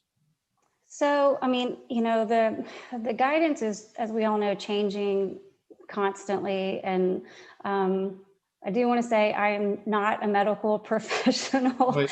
So I'm really just reading the guidance, you know, like you are, and having regular conversations with our friends over at MUSC to try to have as much information for you all as I possibly can. But the most recent guidance from CDC that I looked at just the other day was that, you know, if you've been fully vaccinated, you can gather with people in small groups that have also been vaccinated. There's still recommendations that, you know, as far as outside of small gatherings, that is not currently recommended by the CDC. Thanks, Tracy. You're welcome. Councilmember Griffin? Yes, sir. Thank you. Tracy, what percent of South Carolinians 16 and older are eligible for the vaccine? Percentage of 16 and older? It's 100, isn't it? Objection leading. Yeah. So anybody that technically what we're being told the vaccine is for, pretty much everybody in the state is not eligible, correct? Yes, that's my understanding. Yes. I just want to make sure that information's out there because there's people that still don't know that. Yes, yes. We also have a clinic coming up April 21st, correct? Arthur Christopher. I was going to let Shannon talk about all the city supported vaccination efforts that are going on. So, but yes, I'll let him share all those details. And if you don't mind, I've just got one more thing to say because you've got the perfect slide pulled up right now. 0 active cases in city employees. That's something to be really proud of. You know, we don't get a lot of opportunity to praise our hard work during these tough times, but that's something to be very, very proud of as a city. And I hope now that we're at 0 and we're doing such a great job and our city employees are getting vaccinated. I know 24% isn't as high as we'd like it, but are y'all's on mute? Is yours on? Man, I don't know what that noise is. 24% is better than it was 2 weeks ago when you reported these numbers. So we're moving in the right direction.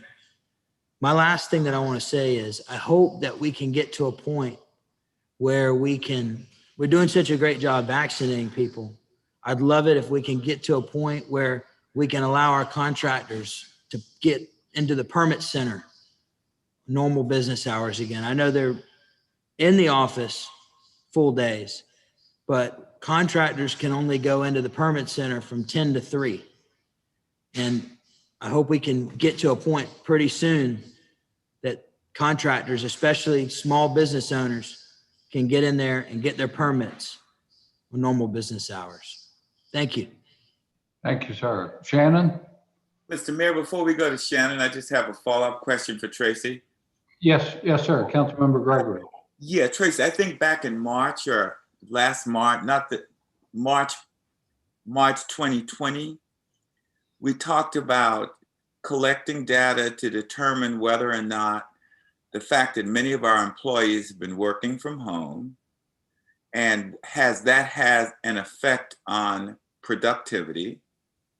If it hasn't, are we looking at whether or not we should continue remotely in terms of some of our functions, and as a result, save not only the city dollars, but also save individual dollars? Are we tracking data that way? So we have been we recently stopped as many employees are now getting vaccinated and taking advantage of vaccination opportunities. We recently stopped tracking those data points, but up until really just a few weeks ago, we were tracking every day people who were out sick, who was working remotely, and that sort of thing. So we have really a full year of that information. And I'll let the mayor kind of talk about plans going forward, maybe. I mean, because I think, not only is it's going to affect how we do business, it's going to affect how the country does business in the future. Yeah, I will say, I think that at least my working with all the departments and people that have been working remotely, and I usually get a lot of complaints when things aren't happening, and that has not happened. I feel like the productivity has been very high with everybody really trying to figure out how to get things done, and it's been amazing. The teamwork across the whole organization, not just within departments, but across departments. I really have never been prouder to be part of such an amazing team.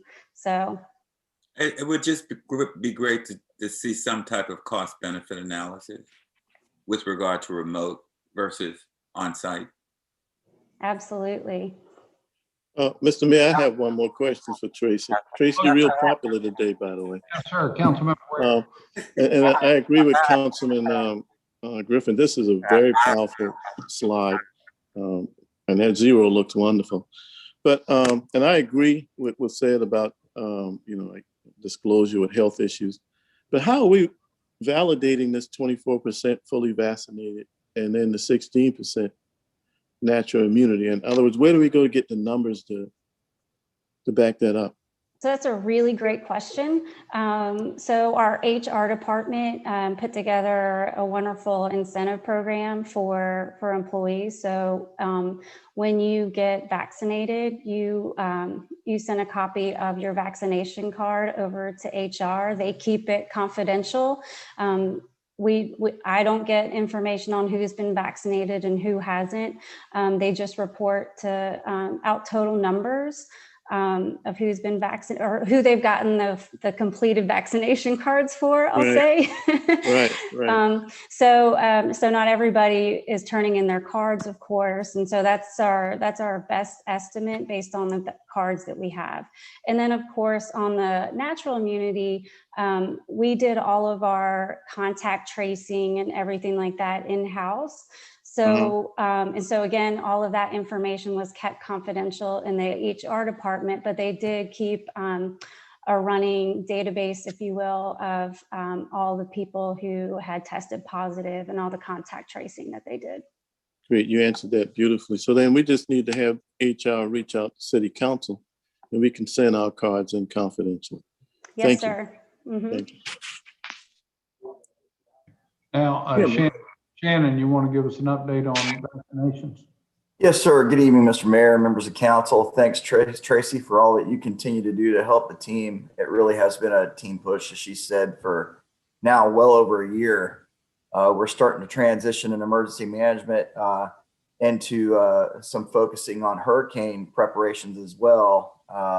June's right around the corner, so the Hurricane Task Force is back to work, reassembled, and marching us down the road of that as well. So MUSC administered 5,272 vaccines last week, bringing our total number city-supported vaccines up to 23,405 as of Saturday, April 10th.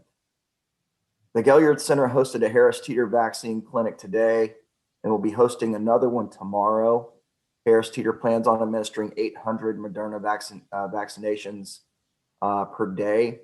Hours of operation will be from 9 a.m. until 5. Fetter Healthcare will hold a clinic at Arthur Christopher on April 21st from 9 to 2. They plan to administer 1,500. Fetter Healthcare will make a determination in the next few days on whether or not to use the Johnson & Johnson vaccine, given the latest news there. In the event they do not use the Johnson & Johnson, they will administer Moderna. On March 30th, trained City of Charleston Rec Department staff began assisting citizens with the vaccine appointment scheduling process at 7 city facilities throughout the peninsula, West Ashley, and James Island areas. You saw the percentage of employees that have shown proof of vaccination. We're working with the Latinx Advisory Council to communicate important vaccine-related information to the Spanish-speaking community. We've had conversations with them several times over the last week or so. Most recently today, Emergency Management is working with Ms. Lydia Cotton of that advisory council to establish a plan for a grassroots effort to actually go to Johns Island and with a translator and meet with folks to just to provide information, answer questions. We hope to have somebody from maybe the medical university there to assist us. As like Tracy said, we're not medical professionals. We're just doing the best we can to get the information out there as accurately as possible. So again, what we are looking at by May 12th would be 23,405 number of vaccines administered. We have 3 dates coming up with 1,600, 1,500, and an additional 1,600 for 4,700 total for additional efforts coming up. So we're continuing to press forward with this, and we'll continue to do so as long as necessary. Terrific. That's it for me. Happy to take any questions. Any questions for Shannon? Yeah, just one. Yes, sir. Any projections on when we may reach full vaccination in the city? Tracy, our mathematician, you got any guesses on that? Oh, goodness. You know, I guess it really depends on, you know, if we keep getting the supply of vaccinations. It's been on a steady increase, but as you might have seen you might remember from the chart of distribution, it does go up and down a little bit. So once we could just continue to get more supply, I think that's just going to be the key. The demand currently still seems to be outweighing the supply. So, I mean, what I can tell you is Feder is knocking it out of the park. Obviously, the medical university with Winnie Lockwood is knocking it out of the park every day. Local places of worship have really stepped up, and we've established some dates with them. We're looking at Johns Island and some areas, you know, maybe out there that we can help with the Latinx community. So we're just going to keep pushing and get them done as quickly as we can. We had at lunchtime today, we had about 200 additional vaccines that were yet to be spoken for today. And so we did a push with the media. Jack O'Toole and his office got it out there just in nick of time for the lunch news broadcast. And we saw a huge wave of folks come in the afternoon. At that time, we had 500 available for tomorrow, and I expect that many of those have been spoken for, but we'll do another push tomorrow as well. So I think Councilmember Griffin's point is very pertinent, that everyone over 16 is now eligible, and a lot of folks didn't even realize that. So there's a lot of population still out there that hadn't made their reservation and hadn't made plans yet. And so the more we can promote this, the sooner we get to that herd immunity, and the sooner we all get back to a new normal. So anyway, let's all keep pushing the word and thanking our staff and supporting them in their efforts to get the word out. So next, I'd like to call on Susan Herdenia to review with us the executive orders and emergency ordinances that are out there that are up for renewal. Susan? Yes, sir. Good evening, everybody. First item on your agenda is item I-4, which is an extension for 30 days to May 13th of the local declaration of state of emergency. This is consistent with the governor's executive order 2021-18 that was issued on April 7, where he extended the state of emergency in the state due in part to the continuing spread of COVID in the state and throughout all the counties. That's item I4. Item I5 is our standard extension for 30 days of a number of ordinances that have been in place for a while. I just want to read through them with you and bring to your attention a proposed amendment to the mask ordinance. So item I5 again is the extension of certain existing emergency ordinances. The extensions would be for 30 days to May 13th, 2021. And we are talking about 7 ordinances. They're listed on page 6 of item I5 in your agenda package. It's the consumer price gouging. It's the suspension of the requirement of the physical presence of council members at council. It's the emergency ordinance regarding temporary procedures for public hearings. It's the emergency ordinance on allowing affordable housing units to be approved by an administrative officer. It's an emergency order regarding recommending decreasing risk of exposure in retail businesses. It's the emergency ordinance requested by the police department requiring parade permits to be limited to 25 or more. And then the last one is the one that relates to masks and mask wearing in the city. And that is currently ordinance 2021-024. And at the mayor's request, I sent to all of you this afternoon, hopefully you've all received it, proposed amendment to that ordinance. And if you'll give me a second, I will just quickly summarize what the proposed amendment would be. There are a couple of key changes, and I believe that this came about as a result of a couple different things. One, of course, looking at the continuing guidance from the CDC on mask wearing, taking a look at what is transpiring in our community, and also based on conversations that people on the task force have had with MUSC. And so the first key change is that we are strongly encouraging masks to be worn in all public places. However, we have tailored or limited the number of specific public places where masks would now be required. And those are listed in the proposed amendment, and they're basically persons entering into city-owned buildings or facilities would be required to wear a mask. Both patrons and employees in retail businesses and in restaurants. While providing or using commercial or public transportation. And however, tours are excluded from that going forward if the amendment were approved.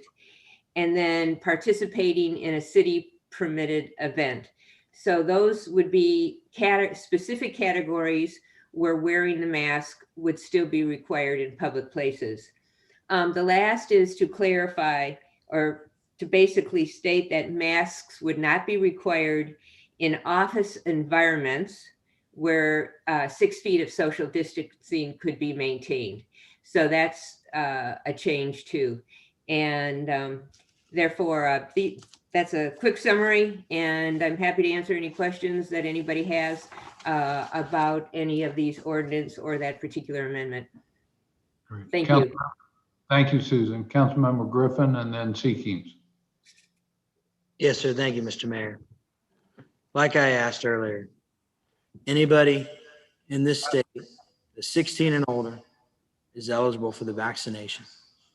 I went downtown this past weekend to do some people watching. And Charleston is back. It is full. I mean, our streets are swarming with people. Some wear masks, some don't. Nobody's yelling at each other, upset because one person has a mask on and the other doesn't. They just go about their business. It's called the free will of the people. Now, every one of us is not above the law, but every one of us in some capacity, I'm sure, has broken this ordinance in some way, shape, or form because it's just impossible to adhere by.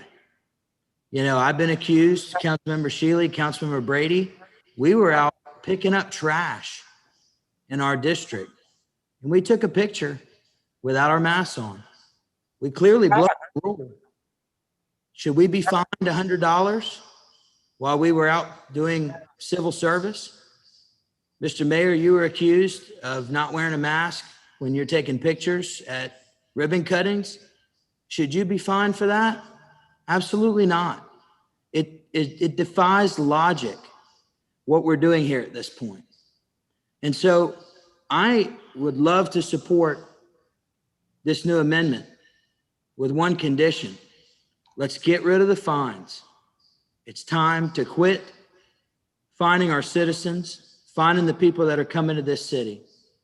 We have written $80,000 or $90,000 worth of mask fines. People get the point. We were never trying to make a profit off of that. We were never trying to make revenue, make a new revenue stream. So I would ask that we amend that ordinance to get rid of the fining mechanism. And I will support it. Thank you, sir. Councilmember Seekings. Thank you, Mr. Mayor. Susan, I just have a question. I was making some notes as you were going through the various emergency ordinances and what's affected, and my head spins a little bit because we've done it so many times. Didn't we tie the relief from the parking requirements in the King Street corridor to the emergency ordinance, or did we get beyond that? We actually are on a different cycle with that. Okay. And that will not be up for renewal until May, I believe. But if for some reason we just abandon in toto the emergency ordinance, that still stands on its own and we can debate and take that up at a different time. Correct. Thanks. Perfect. Councilmember Shealy. Thank you, Mr. Mayor. I think you can hear me. Yeah, okay. Yes, sir. I can hear you. Since talking to Tracy, I actually pulled up the MUSC website and I'm looking at the MUSC EDU article from April 8th that does say the immunity of the coronavirus in the state has hit above 60% statewide. And, you know, as fast as this vaccine is rolled out and ramped up, certainly that number has already increased and it's going to continue to increase. The better news is the majority of those being vaccinated are people that were the ones that would be hospitalized or would get very, very sick from this. And I'm sure that percentage of people is much higher than 60% if it's 60% across the state. You know, when you go back to our innovate.charleston-sc.gov, the website that Tracy helps us with, you can look on there and you can see we're showing green everywhere except for one category. And it's only because 2 weeks ago, we leveled out, and it goes back 14 days, and we leveled out about 8 or 9 days ago. And that's the only reason that one's not showing green. And you know, that was just a tiny period between March 22nd and March 29th. We leveled out, actually went up just a tick, but we pretty much leveled out. But if you look back 1 month or 4 weeks, you'll see that those cases have dropped. If you go to that website, you can clearly see that those cases have dropped almost 20% since March 15th when we were, or 16th when we were talking about this before, but 4 weeks ago. And over the last week, it's made a significant drop. You can see it when you look at the chart. It's made a 16% drop just in the last week. So we're in much better shape than we were when we discussed this last time. And it appears that we're only going to improve. Everything shows that we're going to improve. We're getting more vaccines. Once again, I said this a month ago, the ordinance has done its job. I think it's time to let it expire. It's time for us to move forward as a city. Thank you, Mr. Mayor. Thank you. Councilmember Rady and then Gregory. Yes, thank you, Mr. Mayor. I'll be brief. I want to thank council members Griffin and Shealy for coming out for the West Ashley Circle cleanup. We had our bright orange safety vest on. It was a great time. But I wanted to just talk a little bit, and I appreciate Councilmember Shealy sharing those statistics as well. As the caller had mentioned last month when I had spoke about voting to extend the mask mandate, we wanted to make sure that the light at the end of the tunnel was not the train, that it was in fact daylight. And I think you can see, I've been looking at the same numbers that Councilmember Shealy has done with the vaccine available for ages 16 plus, adding in people who already have immunity and the declining cases. I think we can definitively say that there is daylight here at the end. And so therefore I'll be voting to not extend the ordinance because I agree with Councilmember Shealy that it has served its purpose and we're at the point where we can turn the corner. Because if you rewind back to when we first imposed the mask mandate, we said we wanted to get to the point where everyone that wanted a vaccine could have one, and we're at that point now. So I appreciate everybody, but I'll be voting against this. Thank you, sir. Councilmember Gregory? Yeah, Mr. Mayor. Well, the numbers look great now. I kind of agree with MUSC that the next 30 days will really tell the story to determine whether or not these variants will have an effect with regard to spiking, if any. So I will vote for this to be maintained. I don't think that we need to declare victory too quickly because we're really not quite out of the woods yet. We've seen what has happened in other countries. We've seen what has happened in other states where the numbers are going up instead of coming down. And yes, we're at a plateau, but I do think that we owe ourselves and we owe our constituents a bit more time and to be consistent with what the science says, be consistent with the recommendations from MUSC. And if I read it correctly, Tracy, and correct me if I'm wrong, they're recommending to continue to wear masks, at least until we get data to determine whether or not the variants will have an effect. We also know that the variants can fight against some of we know that the variant, we're not protected, even if we're vaccinated against some of these variants. So I just think that there's just too much out there that's unknown. And I think that the city of Charleston should continue to be a leader. And I've not always agreed with recommendations that came from the state level. I just don't want to be a part of a situation that we vote in such a way that we put our people in harm's way. I'm not going to be a part of that. And it's consistent with where I've been coming from throughout this pandemic.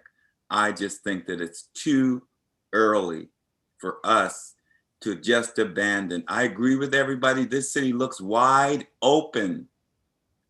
Mount Pleasant looks wide open. The traffic is unbelievable. You're absolutely correct.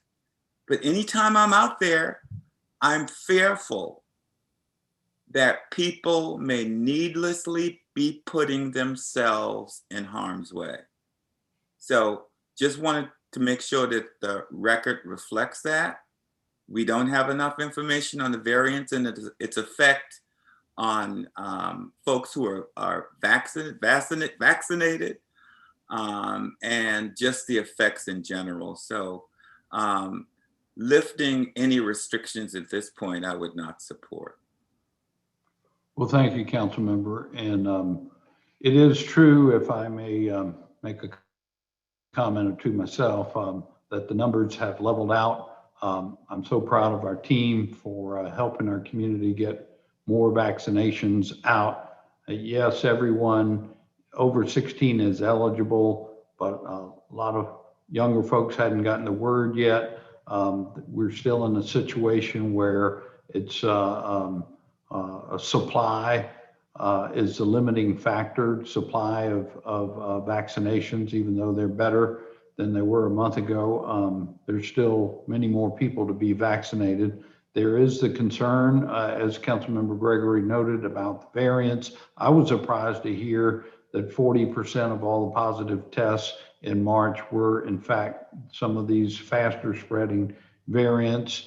That being said, it's clear to me that the light we see, Councilmember Brady, is sunlight, and we can see the clearing up ahead. We're not quite out of the woods, but it's daylight, and we can see it. Science has shown us that the transmission is mostly by aerosol particles and mostly indoors, where ventilation is not as good as being outdoors. So I think this amendment to the mask ordinance is a most reasonable step. It still recommends wearing of a mask in all public places, but basically outdoors, it's not required. It's just recommended. And indoors, it would still be required. Dan Riccio will tell us that most of our experience from an enforcement level, frankly, for indoors has been about education and not about writing tickets. You know, it was just from a practical point of view, that's the way the enforcement was easiest to get done. And most of the tickets that we've written, frankly, were for people who were outdoors. So this change in the ordinance would make a meaningful change in the enforcement. Councilmember Griffin, it would make it a lot easier for our team. It would be more focused on education, and I'd recommend that we keep this alive in this modified version. I think it's a step-by-step process, and we're almost out of the woods, but not quite there yet. Oh, could I, Councilmember Appel and then Jackson. Thank you, Mr. Mayor. And, you know, I was out on Upper King Street Saturday night, and Councilmember Gregory, it doesn't feel like things are back open. Things are back open in a very big way. And things have been open since last summer. We had a month and maybe a week or so where under the governor's order, restaurants were closed for indoor service and some other businesses were closed, bowling alleys, movie theaters, things of that nature. But all told, the vast majority of the economy has been open throughout COVID-19. And we have made progress. Vaccinations are up. It's a great thing and it's an exciting thing. But guys, here's the reality. There are an astonishingly high percentage of people in this country that will never get a vaccine because they believe in QAnon and they get misinformation from all kinds of sources. We have a problem in this country about education and listening to experts and misinformation. Guys, we're not going to have the numbers ever go to zero. We're never going to have the vaccinations get to where they're supposed to be. And it has nothing to do with supply. It has to do with people's will and desire. So we have to be realistic of what the success parameters are here. The economy is wide open right now. It is wide open. And as a product of that, we have got an enormous amount of people out in the streets enjoying our city.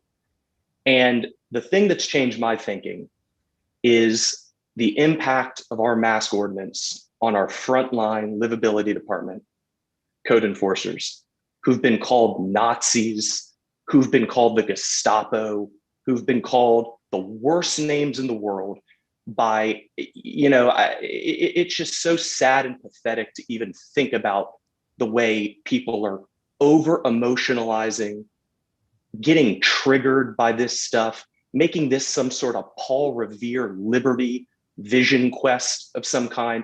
It's sad and it's pathetic. mature, educated countries around the world. You don't see this in Israel. This isn't a right-left issue around the world, but it is in America. It is. It's where we are. It's where we're going to be on this issue. It's sad. It's an indictment of our culture. It's an indictment of our politics. But here's where we are. And here's the thing. It pains me that we're having to put our livability people on the front lines of experiencing this abuse from the people they have to have these interactions with, that want to put them on a cell phone video, that want to put them out on social media to make some sort of point so they can get, 72 views on their YouTube page or something and think they're some celebrity or something. It's sad. And as our city starts to open up more and more, we're going to need our livability people doing other things. We're going to need our Charleston police officers doing other things. And the reality of it is the people that want to wear a mask are going to wear a mask. Okay. Law can only go so far. Okay. Law is about setting norms. It's about setting societal expectations and trying to set a good example. And I think we've done that in a very strong way over the past year. But we're at a point right now where I believe if we were to pass this amended ordinance, which I'm in support of, we'll see people wearing masks out on the street tomorrow. We'll see people not wearing masks on the street tomorrow. I don't think the people that wake up in the morning and put a mask in their pocket and put it on when they're getting out of their car to walk down the street are doing so because they're afraid Mr. Riccio is behind the corner over there and is going to jump out and give them a ticket. They're doing it because they're decent people. They're doing it because they're following the CDC's guidelines.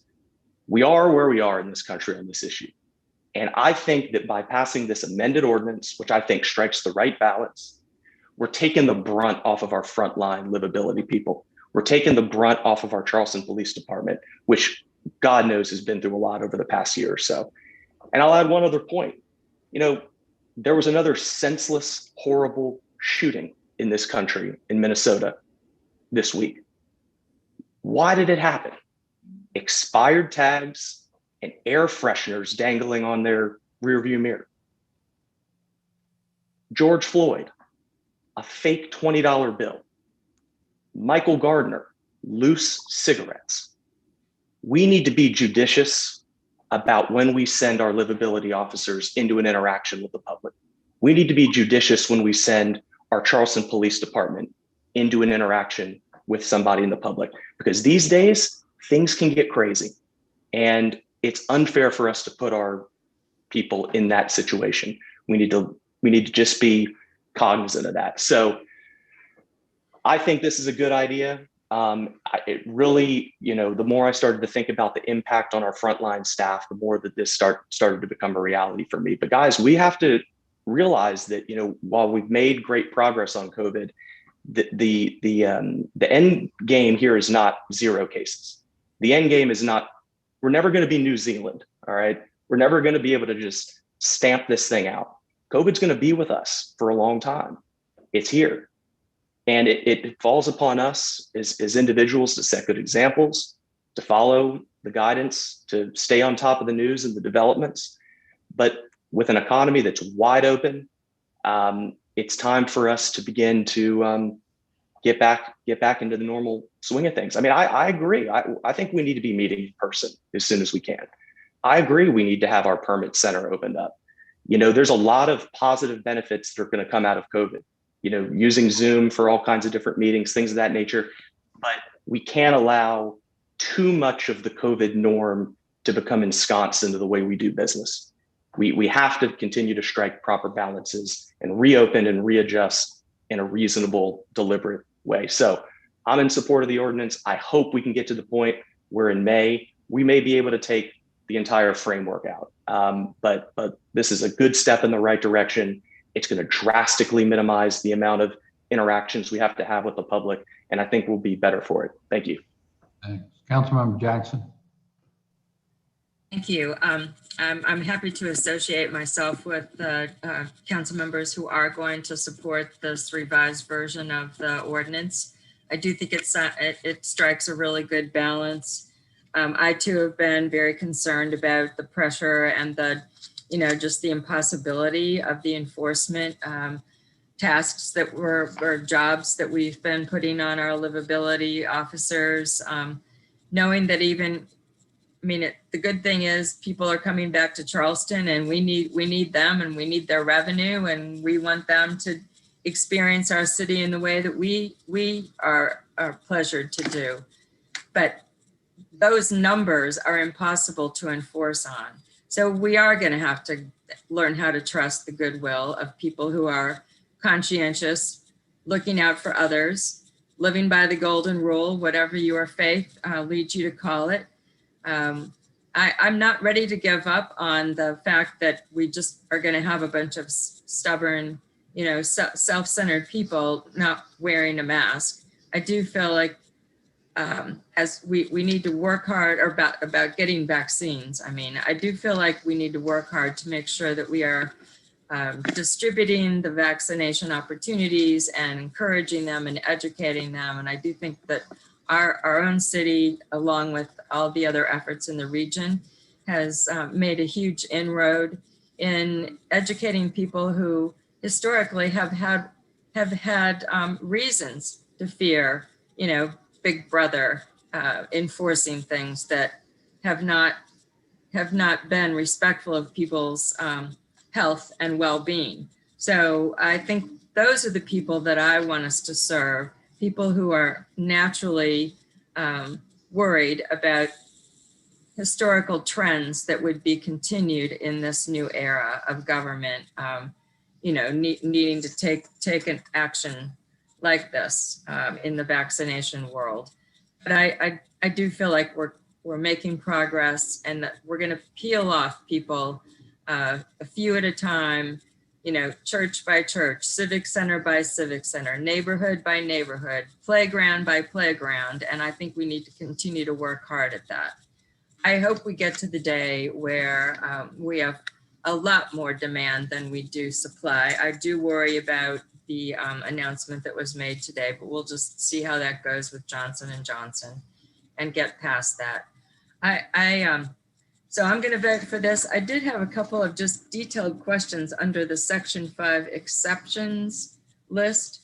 Why are we removing exceptions? I couldn't figure that out. Maybe I'm just too tired to read it clearly, but why are we taking the step to remove as an exception any person traveling in their personal vehicle or any personal loan? Because it doesn't apply outside. So That- it's the, Yeah, and then, so we're striking that, but also anybody utilizing, hopefully you can hear me, utilizing public or commercial transportation, that would still be required. So that's stricken. These crossouts in Section 4 are really an effort to reflect what has been transpiring in the city since the last couple of months. There's no need for the personal vehicle one because as the council member Seeking said, you're going to be outside. That's covered in the new Section 4. If you're in a public or commercial transportation, that's going to be covered in Section 3. This will be covered in Section 4. how about number 4, while participating in a sustained outdoor physical activity? Outdoor. Right. So basically we're saying everything outdoor is not going to be regulated. Okay, I understand. That's correct. That's correct. With the exception of if it's a city special permitted event, we may require masks for that. But otherwise, everything outdoors is not requiring masks. Okay, so we're just trying to make it consistent. I appreciate that. Thank you. That's all I have. Councilmember Seekings. Thank you, Mr. Mayor. And I'll be brief because there's been much said about this already, but I was struck by the opening comments you made, Mayor, about we're sort of in an education phase at this point, that we need to make sure people know where we are, what's going on, what's available to them in terms of immunization, what the numbers really look like, and what good responsible behavior is. Councilmember Jackson noted that the way we have an ordinance now is impossible to enforce. I listened very carefully to Councilmember Appel's impassioned plea to take this out of Dan Riccio's hands and get him off the front lines because of the abuse that he's been taking. And we've all seen it. I mean, if you've been on King Street and seen anybody who's in code enforcement, they've gotten crushed out there.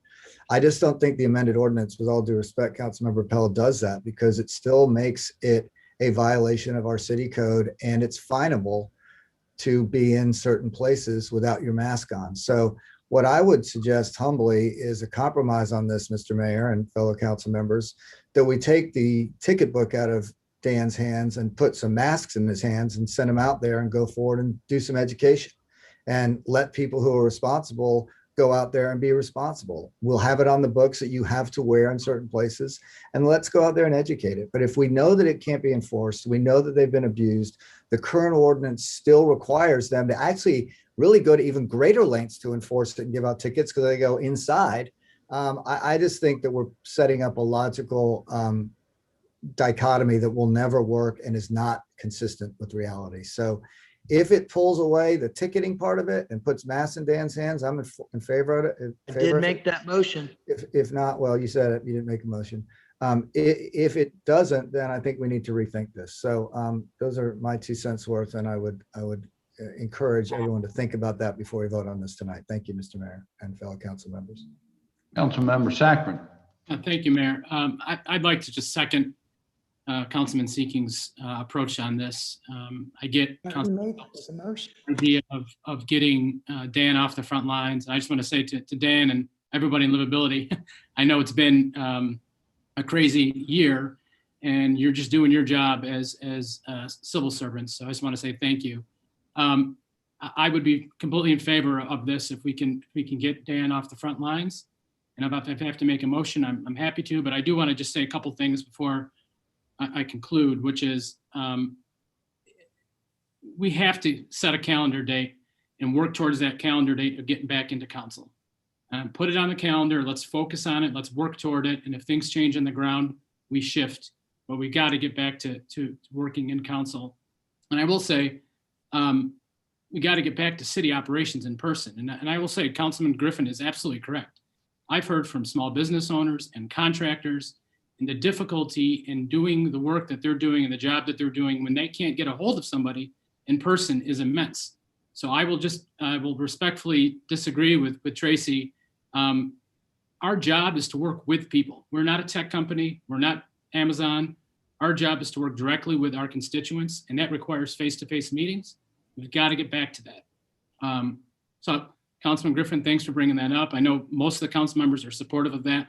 I just want to make sure we get something on the books and start planning for a date in the future to get back to council and opening city up for the work that we do, which is working directly with our citizens. So those are my comments. If I have to make a motion to amend this, I'm happy to do that. Mr. Mayor, I ask for a point of order. I think Councilman Saccharin has a great point there. Do we have a motion on the floor? That's my point. That's my point of order. Councilman Member Saccharin, I will entertain a motion if you'd like to make one. Yeah, I'd like to amend the ordinance to remove any kind of, I guess, and I'm not an attorney, so I might need help from our attorneys. Well, did Mike make the motion and you wanted to second it? Yeah, I just want to second Mike's motion. Motion, Mike, was that your motion? I'm happy for that. I'm happy for that to stand as a motion. Councilmember Seekings, just to clarify for the record, is your motion to amend the mask ordinance as Susan, are you amending the amendment? No, to amend what has been presented to us as an amended ordinance to take out any fines. Okay, so the motion is to pass the amendment to the mask ordinance with the added amendment of removing fines. Yes. Okay. Gotcha. Thank you. We got a second on that? We got a second. He's not going to be handing out masks, is he? Well, that was sort of a okay.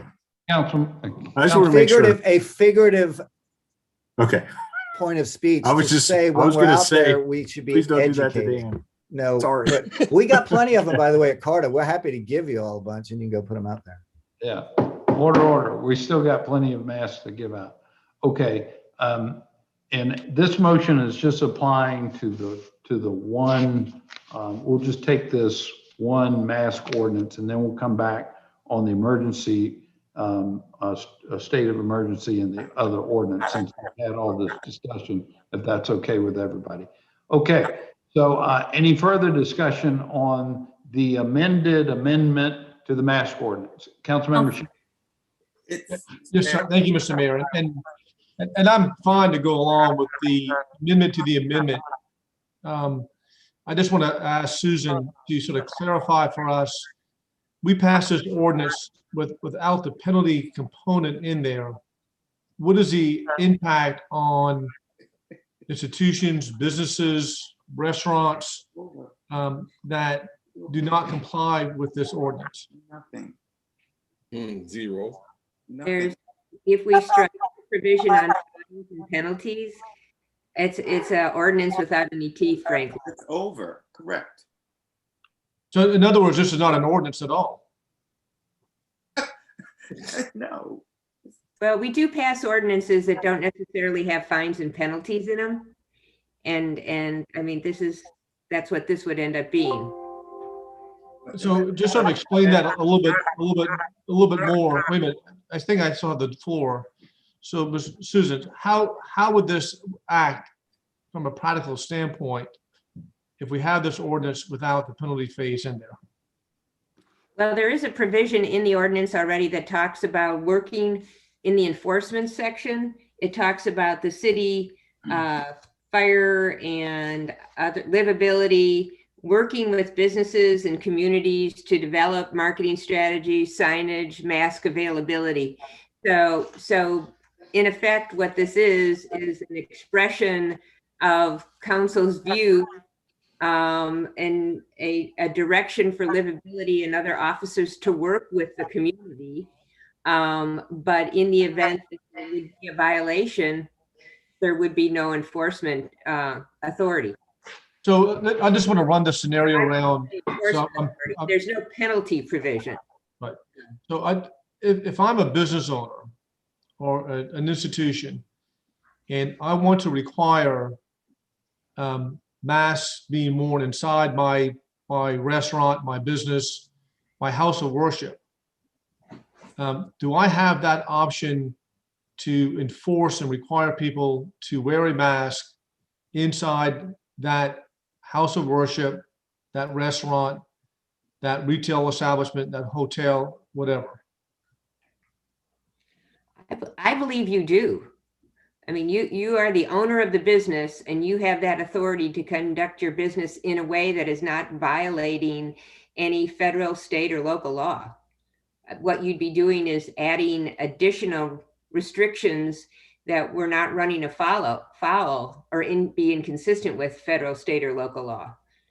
I think so that business person or that establishment has the right to say to a patron or a congregant, I'm requiring you to wear a mask because that's the city ordinance inside my establishment. Correct. And I think I'm saying this out loud as a rhetorical exercise so that the public understands what we're doing here and appreciates the impact of all of this, because there are, I know that several institutions that want to require this to be in effect, and that they have that option of doing that. My second follow-up question with all of this is, because I have talked to Dave Echols about the River Dogs, and he was very kind in his presentation tonight. How is this going to impact his ability to go operate the River Dogs, the Joe Stadium, if he wants to do it at 50% capacity? Well, that's a city facility. And so what he needs to do is to submit a request to the task force that has been operating since March of last year, which looks at each request and makes a decision about whether or not to increase the capacity. At this point, we have not received a request from him, but certainly the task force will look at it, and he has brought to the city council's attention, I know this, other institutions, which are other baseball fields that are increasing their capacity. So we'll take a look at that. But you know, that is a little bit different. It is a city facility. And so we do have greater control over that. Well, we'll be glad to look at it for him. And Councilman. I just want to echo some of the comments that we've heard tonight. I don't want to rehash all of that, but I think there is a huge mass fatigue going in our community. Like every other ordinance that is passed, it is based upon goodwill. We do not have a police officer at every intersection, whether or not someone's going to stop at that stop sign to stop at that red light. We don't have police officers doing radar at every roadway to see if someone is speeding. We operate, and hopefully this community will continue to operate with goodwill and good intentions of following this ordinance the way that we have got it proposed to be amended. But we do have to take in consideration the lessons that we had over 100 years ago when this city was encouraged to open back up too soon. And it had a catastrophic impact on our community. Several more people died because we opened up too soon. And the variance is something we cannot take lightly. There's a huge problem. We need to be on our guard with this. But reality is what we have seen on King Street, because I've seen it as well. I've seen the crowds come down here. I just assume if I had my druthers have a big old bonfire in Marion Square and burn all my masks that I have, because I'm just tired of wearing it, to be honest with y'all. I hate it. And it is a pain to wear, particularly when you're trying to be in a courtroom or a court setting and you can't hear because people's voices are muffled. So I get it. And I'm part of that crowd that would like to get rid of these masks as soon as possible. But our number one responsibility to this community is public safety. And we have to make sure that however we act with that in mind to ensure the safety of our community, regardless of the outside pressures that are put on us by other people who want to get rid of this stuff, who want us to meet prematurely. Our number one responsibility is to make sure that we're taking care of our community. And that's our job.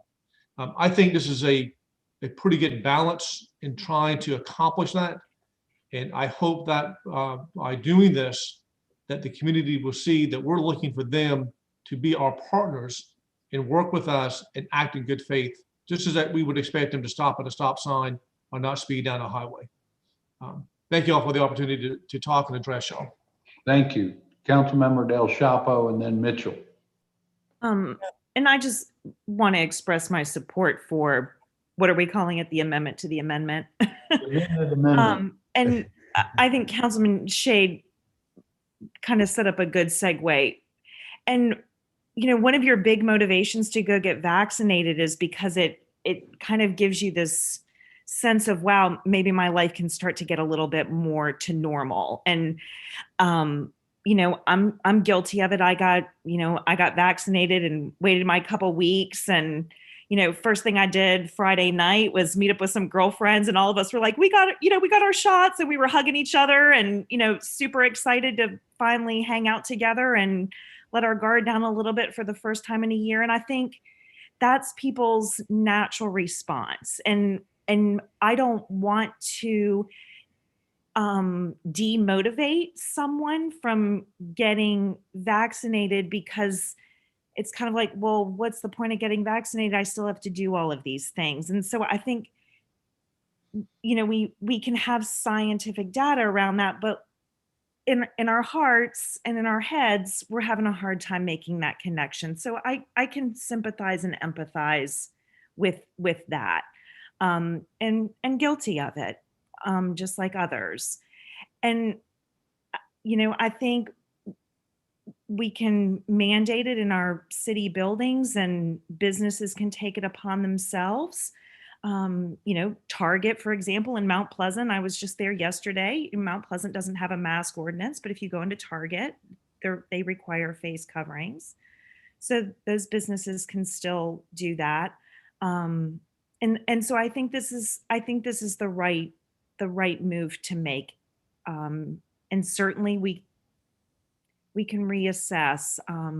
I think those people who have been wearing masks are going to continue to, and those people who haven't, we're not going to change their minds at this point. And why, you know, I'm tired of the ugliness, and, you know, to what other council members have said, you know, the fighting and the name calling and everything else. It's just, you know, not Helpful. Exactly. It's more detrimental than anything else, I feel. So I feel this is the right move to make. And I appreciate Harry bringing it up to begin with, and then, you know, others have carried it forward. Thank you very much. Councilmember Mitchell. Yes, Mr. Mayor. I was council member. I wasn't going to say anything, but I live on King Street. And I don't think no council member here, all my colleagues, I love you all there, but I don't think no council member here is out in this community or in this street more than I am. I'm gonna tell you that now. I'm out here. I said I haven't seen no one out here like 1 o'clock and 2 o'clock in the morning like I'm out here in this community and up and down King Street, driving up and down King Street and seeing what I've seen. There's a lot of people that are coming into Charleston. You'd be surprised. That's coming and flooding on King Street. Just like last week, just like Friday and Saturday, they had lines out there, long lines. And if they're coming from out of town, coming from Bridgeville or whatever they're coming from and bringing down, you don't know what they're coming and bringing in here with.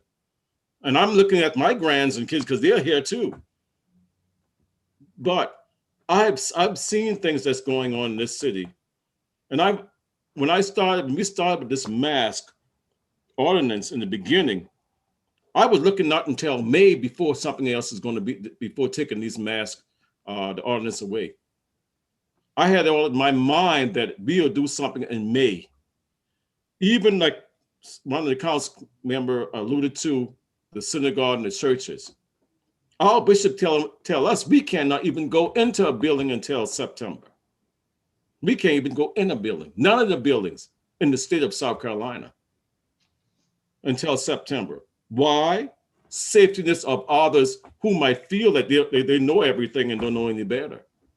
Because we're going to be congregating together, even if we sit apart, because you don't know who have what or who have not taken the test or getting the vaccine or not. So we don't know everybody's not going to get a vaccine. I know this too.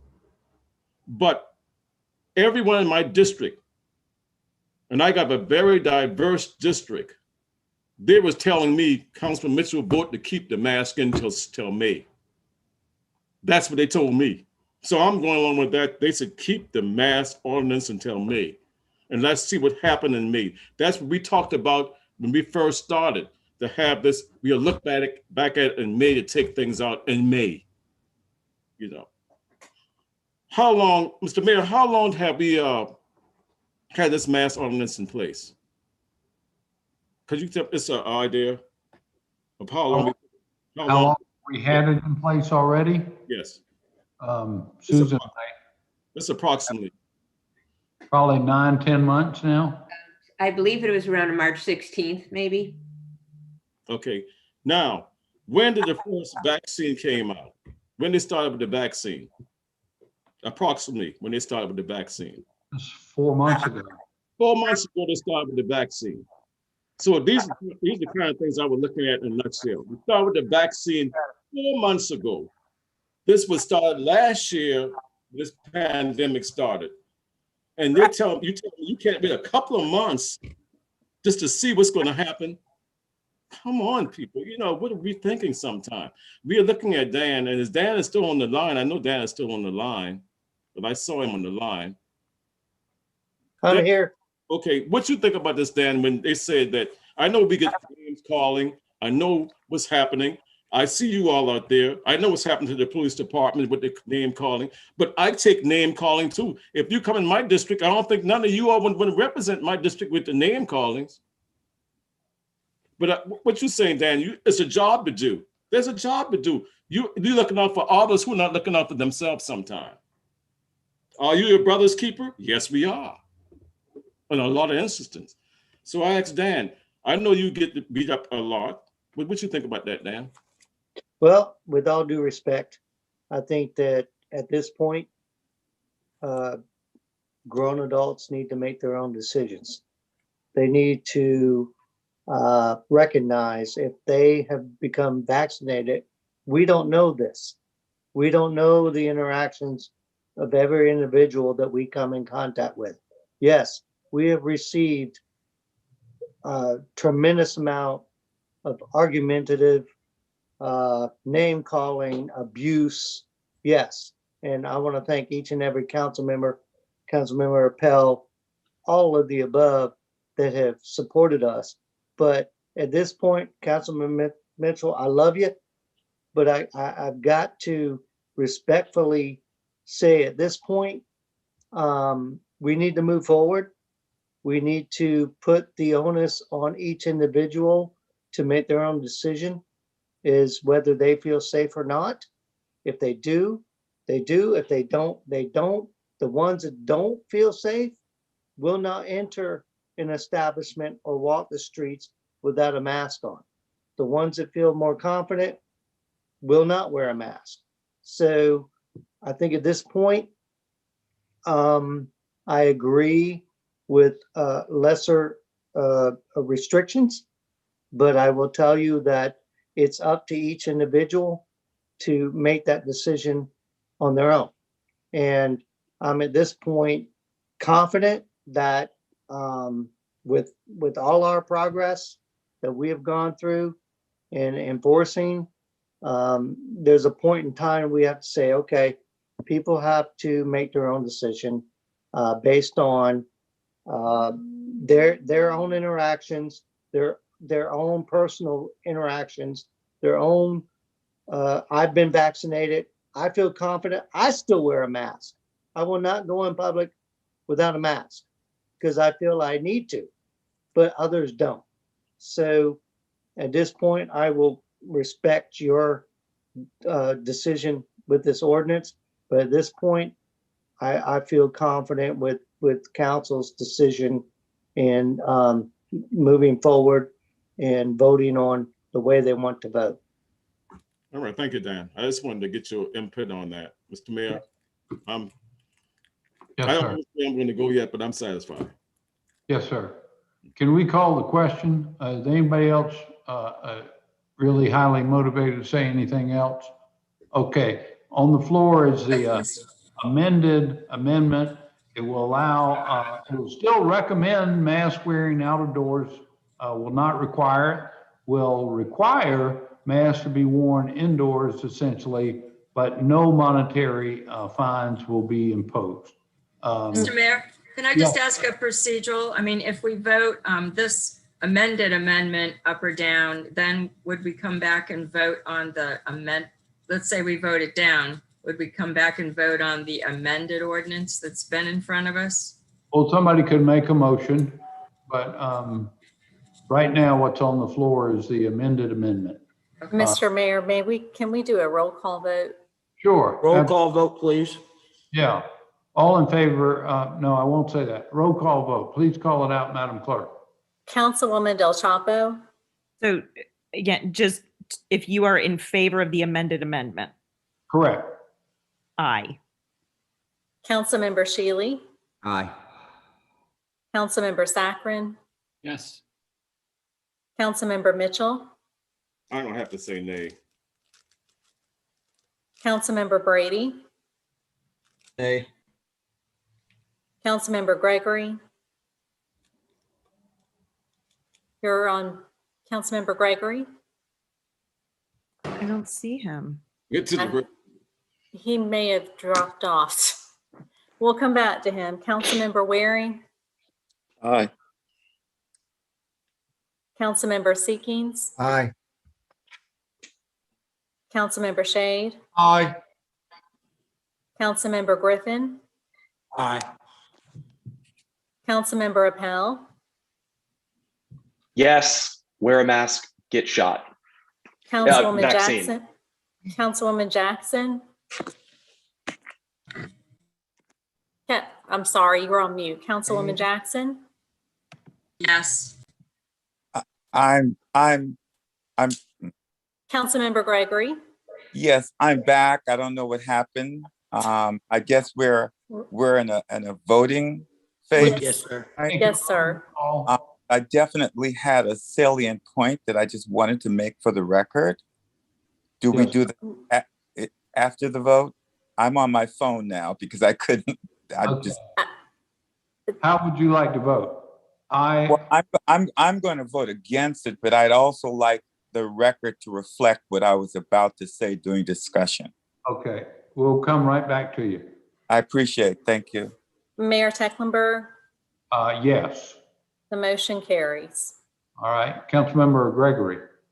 Yes, I thought that Councilman Shade made a really good analogy with the stop sign.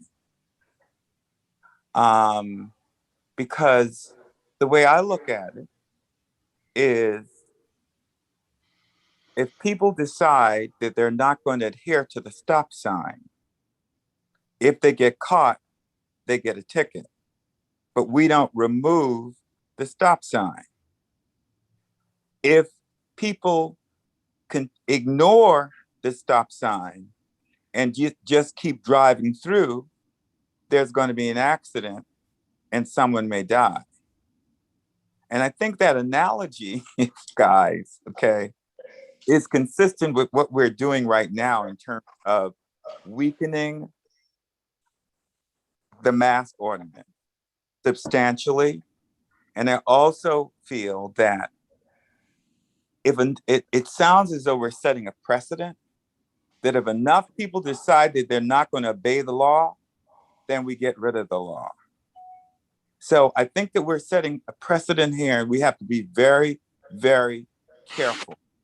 But remember, if you don't stop at the stop sign, you're either going to get a ticket, or you're going to get a wreck, be in a wreck, or you're going to die. Let's just hope that that analogy does not. All right. Thank you. Thank you. Can I now entertain a motion that we approve the executive order and the other emergency ordinances of number 5? Second. Any discussion on any of those? All in favor, please say aye. Aye. Aye. Any opposed? Nay. Nay. And that was 2 nays. I think Griffin and Shealy. Thank you. Thank you. Councilmember Seeking. Just very briefly, while we're on this topic and have been for a long time, I just want to, Susan and Chip, just make sure that we don't lose in the translation that parking ordinance. So I just want to make sure we have some debate on that before it expires and we get it permanent and expanded. So please just make a note to not let us forget about that if you don't mind, because it's working. It's working. It's I working. put that as an economic recovery ordinance, so it's supported by a different set of circumstances. Okay, thank you. Yes, sir. Councilmember Waring, did you want to? Mayor, can we get a 5-minute break? Yes, I do want to make one comment just prior to us breaking, and then we'll come back for our council committee reports. And I want to address this remark to Dan Riccio and all his fine code enforcement officers, and also to our police officers who have been engaged in the enforcement of this mask ordinance. I am sorry that y'all have had to take abuse and the unpleasantness. You were doing your job in the very best fashion and best form. And I do want you to remember this one thing. You saved some lives out there by doing what you did. I believe what the efforts you made raised the compliance of this city, generally speaking, that would reduce the number of cases, reduce the number of people that might have died. So please keep that thought in mind, and thank you for your service. I do. That means a lot. That means a lot to my guys and myself. That's why we still strive to continue to do what we do. But hearing that from Councilman, definitely, thank you. You're welcome. Let's take a 5-minute break. We'll be right back.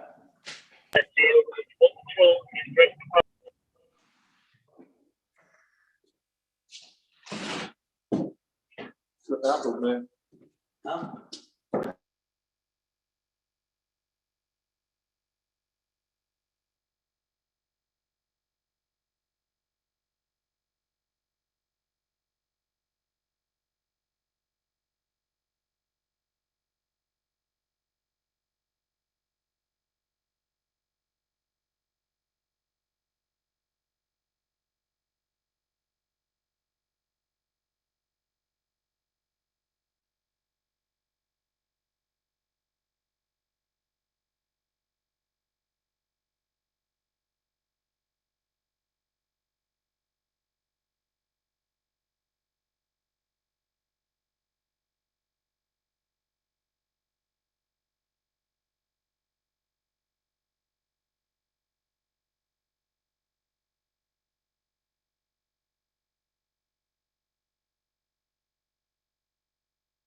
All right.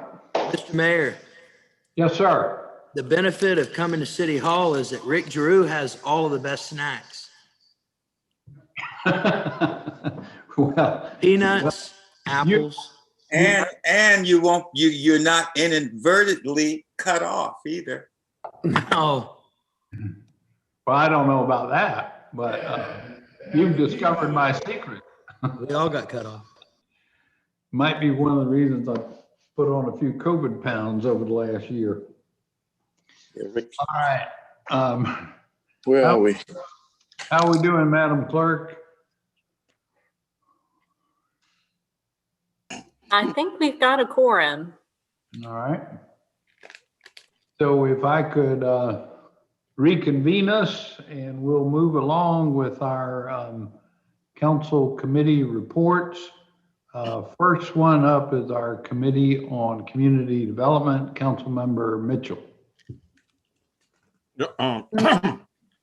Mr. Mayor, was there a council communication? Yes, ma'am. That we- Oh, I skipped that. I'm sorry. Yeah, an update on short-term rental ordinance from Mr. Council. Mayor, we've had a pretty long night, and all I was wanting were the number of citations and the number of permits. So if we could just get those emailed over to us, we can move on. Okay, Dan, Yes, sir. you got I that? can do that for you, Councilman. I can email, I got a list right here. All right. Any other questions about that from anyone? Short-term rentals? All right, hearing none, we'll proceed with our council committee reports on, first up is Community Development, Councilmember Mitchell. The Community Development Committee met on March 25th at 4 p.m. and we had 3 items under that committee. One item was, the first one was a resolution to certify 220 Nassau Street as an abandoned building. That was approved. And the second item was Classic Development Corporation to request funds, and that was also approved. And number 3, that was for information only. Correct. So what asked for us to approve those items as listed. And we have Move for approval. Listed 2. Second. to approve items number 1 and 2. In the Any omnibus. discussion on either of those? All in favor, please say aye. Aye. Aye. Any opposed? The ayes. Nay. And then was there a second community development meeting, Councilmember Mitchell? Yes, Councilmember Waring was sharing that it was with the Public Works Department. Well, that was just a discussion on the TIF funds. Right. That was information only. I think everybody participated well and got a great amount of information. I want to thank Amy and her team for all the good works and putting together a difficult subject and making sense of it. So thank you, Ms. Warren. Absolutely. So the Committee on Recreation has been rescheduled or will be rescheduled. Mr. Mayor? Yes, sir. Councilmember Gregory. Yes. Well, most of the things that we were going to discuss would not require a vote. However, I would wish and hope that we could vote as the body of the whole on the renaming of Chapel Street Park to Van G. Ransford Park. This is a request that came from Councilmember Mitchell. And I think the timing is very important, if I'm not mistaken, on this one, Mr. Mitchell. Yes, it is. So we can pull that from that committee report. I don't know if we can. And just vote on the new business, and that's the renaming of the park. I think that's appropriate since it's on the agenda. We have a motion on the floor to do that. We need, A second. Okay, any discussion? Yeah, please let us all know, Mr. Mayor, when that renaming comes. I'd like to be there. She's been a wonderful volunteer for this city. Yes. I'll make a little motion, Mr. Mayor, on that. She will not, as of May, it will be a new president for the Mezquite Rags Borough. This is her last term. And she will not be the president anymore after May. And normally they don't have any meetings during May, June, July, and August. So when she comes back, when they come back, and after her mother died, she's running back and forth, to take care of the property up there where her mother had too. And so I figured this was more fitting. And the reason why I did this, when the city of Charleston didn't have enough money to do the function in the park, the Mosaic Ragsboro Association, they raised the money, the rest of the money, to complete that park right up from the neighborhood association during that time with Vanjie's leadership. So all that was done with a lot of money they raised to complete that. So, I think it was more fitting for her to be there, to be named after her there. Well, it is most fitting, and she's been a remarkable neighborhood leader and servant to our city. It's very appropriate. Any further comments or questions? All in favor, please say aye. Aye. Opposed, the ayes have it. Next. Well, Mr. Mayor, I do have a question for recreation. I mean, Yes, can we get a brief update from Mr. Kronsberg on Stonyfield and W.L. Stevens Pool? Is that the pleasure of council? I don't think it'd take too long for him to do that. All right. Mr. Kronsberg, are you on the line here? There you are. Here. Yeah, just a Cliff Note version. Just a Cliff Note version. Just a quick update. Okay. I don't have my notes in front of me, but the W.L. Stevens pool will be opened up as a seasonal pool due to the fact that with the roof being inoperable and our inability to get the correct ventilation into that pool area, we will be opening it up, I think, July 1st as a seasonal pool. We'll be taking out all of the walls, opening up to the air, and getting enough air in there to improve the air quality until we have the opportunity to reconstruct it. Okay. All right, thank you. Stonyfield, we just, I don't have my notes in front of me. We just approved the submittals for the turf and the track surfacing. So the rubberized track surfacing will be the same surfacing as they use at all the other high school facilities, and the synthetic turf will be similar as well. Okay. That's good. Some work going on inside the building with the HVAC and the upfits to the locker rooms, and the additional surcharge for that track area is in place and doing its job. So that's not all of it, but that's That's great. That's great. Thanks a lot. I appreciate it, Mr. Crone. Councilmember Shealy, did you have a question? Yes, sir. Thank you, Mr. Mayor. I thought while we were on recreation, do we know when we're going to have the update for the study that's Councilman Shealy? Yes, sir. As we rework the agenda for the Recreation Committee, that is one agenda item, as well as updates on many other projects. Okay, thank you, Mr. Chairman. Appreciate it. Great. All right, thank you. See there, Councilmember Gregory, I think we saved you from having a meeting. Yes, you did. Well, no. I saved you, Mayor, from having a meeting. I love it. Another. Next up is Committee on Public Works. Councilmember Waring. Thank you, Mr. Mayor. As you see on your agenda, items 4A and 4B, which passed on Ways and Means, passed unanimous. On the Ways and Means, on the Public Works side, so move its passage. Second. Any discussion? All in favor, please say aye. Aye. The briefing on the electric garbage truck, frankly, was fabulous. We certainly look forward to the grant that's going to be part of getting these trucks and hopefully putting us towards a cleaner air solution on that. But that was just for discussion. We had an executive session on a resident that came. What? Well, on here it's listed as it was an executive session, so I need to correct the agenda. On a resident who had quite a bit of flooding in the backyard. And frankly, very good hearty conversation, which is probably going to result in a recommendation from the committee for it to go towards a small project that Mr. Fountain hopefully will maybe get on the 22-year budget. But beyond that, move the adoption of the remainder of the report. Second. Mr. Any Quick discussion? note, Mr. Chairman, Councilman Waring, can I make a quick note on that agenda real quick? Yes, sir. Go ahead. Fine, Mr. Just, Fountain. I think Jennifer is making the same note. I think the executive session was actually not on the agenda for the Public Works Utilities Committee agenda. Right. You're correct that there was the item for Lockmore Terrace that was discussed, but that's a separate item from the executive session, which I think was. You're right. You're right. Thank you.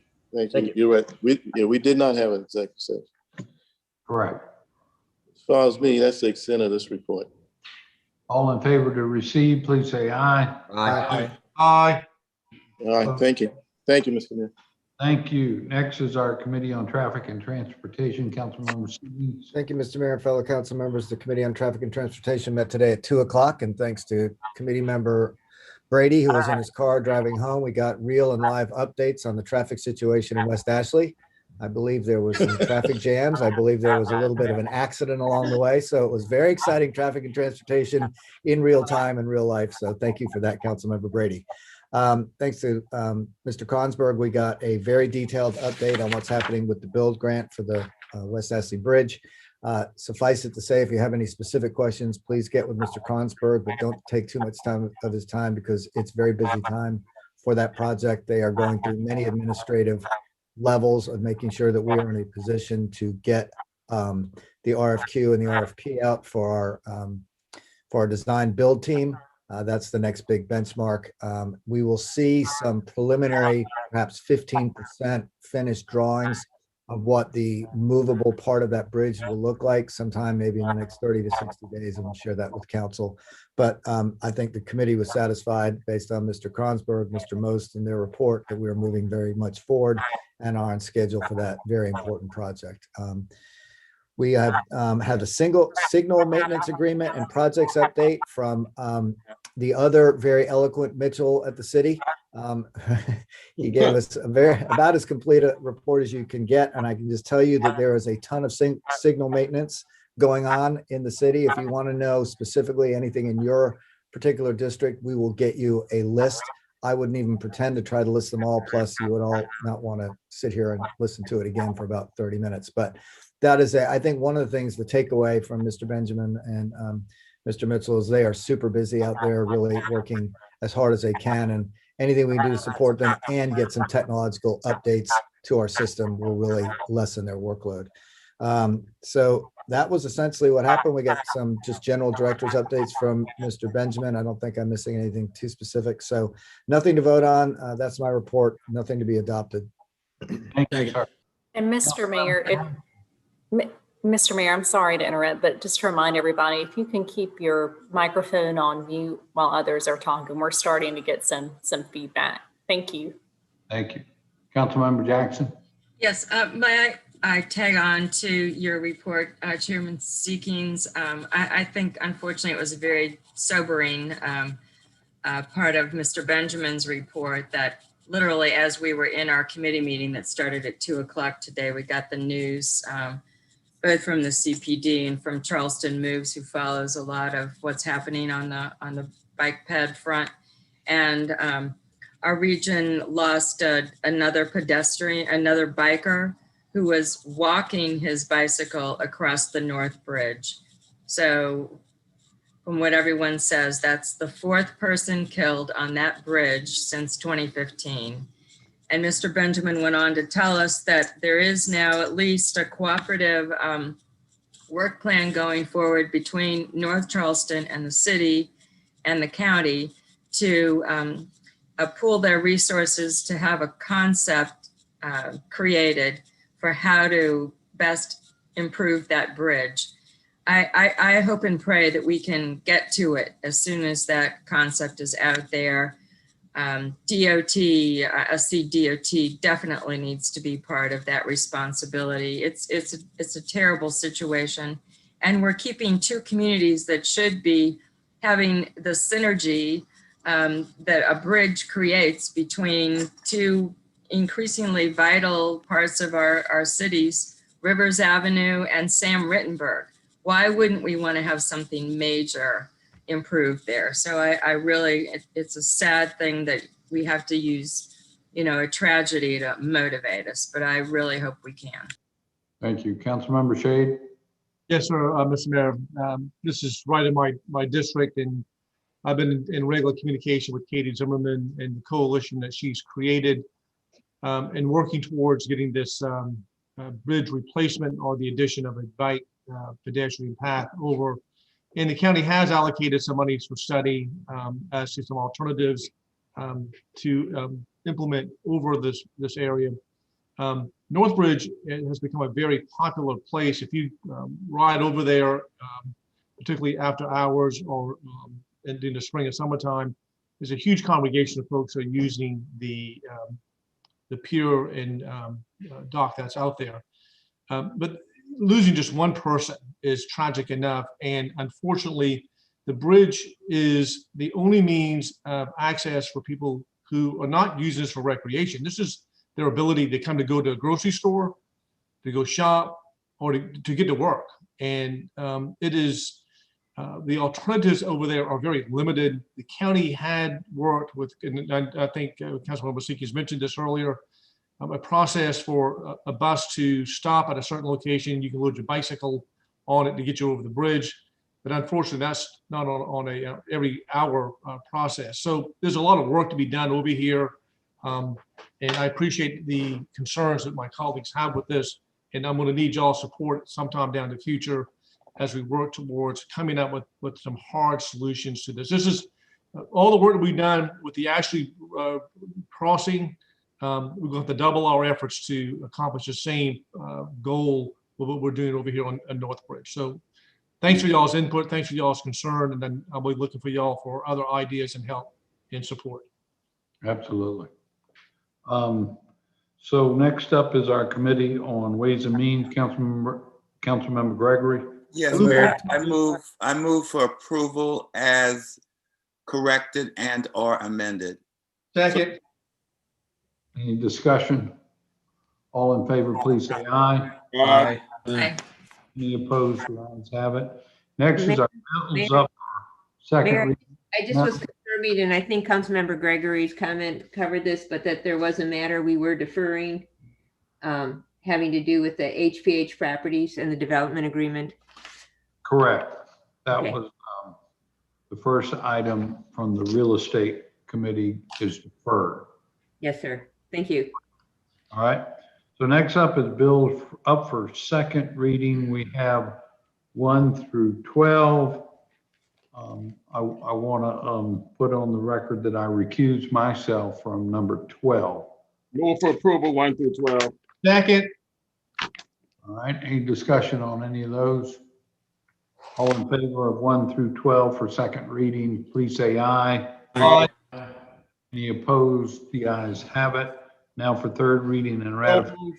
Second. Any questions, comments? All in favor, please say aye. Aye. Opposed? The ayes have it. So our next regular meeting is going to be Tuesday, April 20th.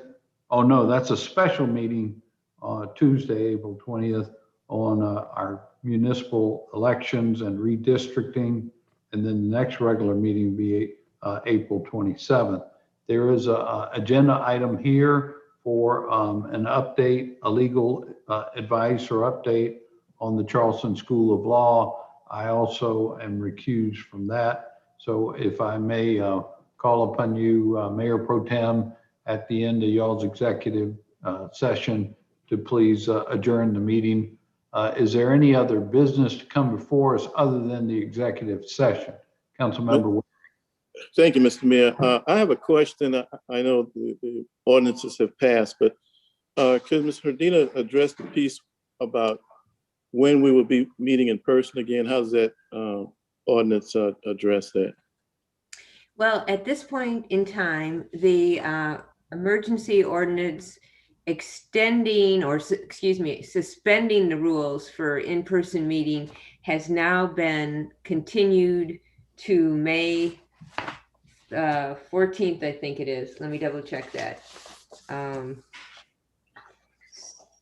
So while she's checking that, I do want to share with you that I met with our IT staff in council chambers and asked them if they could rig up a combo meeting where we would be able to meet in person, but also to share the benefits of Zooming for those who can't or choose not to attend, and for the public as well. So I think they've made some progress, and when this is done, I'd say June at the latest, we should reconvene in person, but maybe with a blended capability, which I've found, like you know, some people have been participating by Zoom. Let's see if we can do both.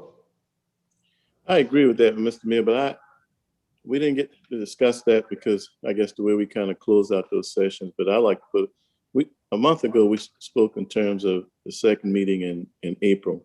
I think June is too long. Every major public elected body is meeting in person. I feel confident that the majority of city council members, although that's a private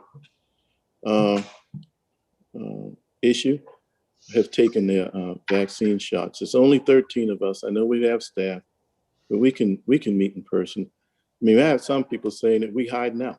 I tacked on, while we were debating that mask ordinance, we had 44 people and tapped on to this meeting.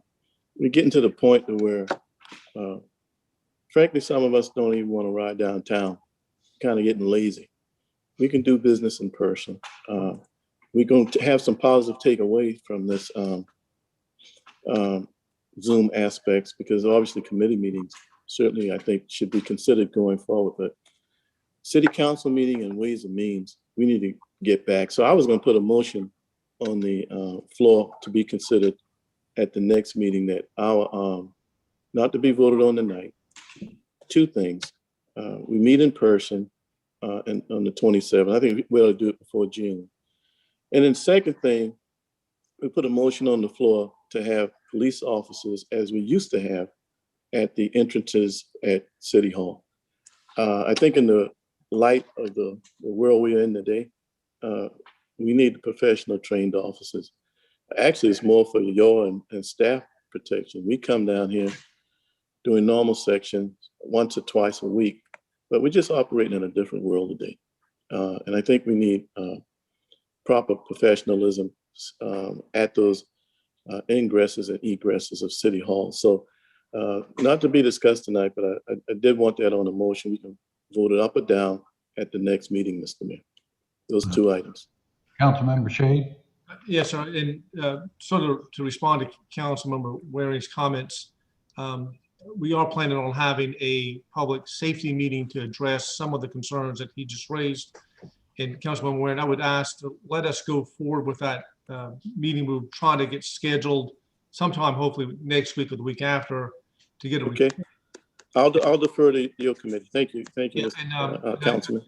Thank you. Councilman Seekings has been pushing me to get this set up, and so we're just not ready to have that meeting. But once we do that, we can report out to council the steps about what we need to do to get back into in-person meetings. So I think this is where we're headed, but we just want to make sure that we're being diligent and very smart about that process. Let me get some clarification, Councilman. You're talking about in-person meetings, or you're talking about having trained police officers at the entrances and exits?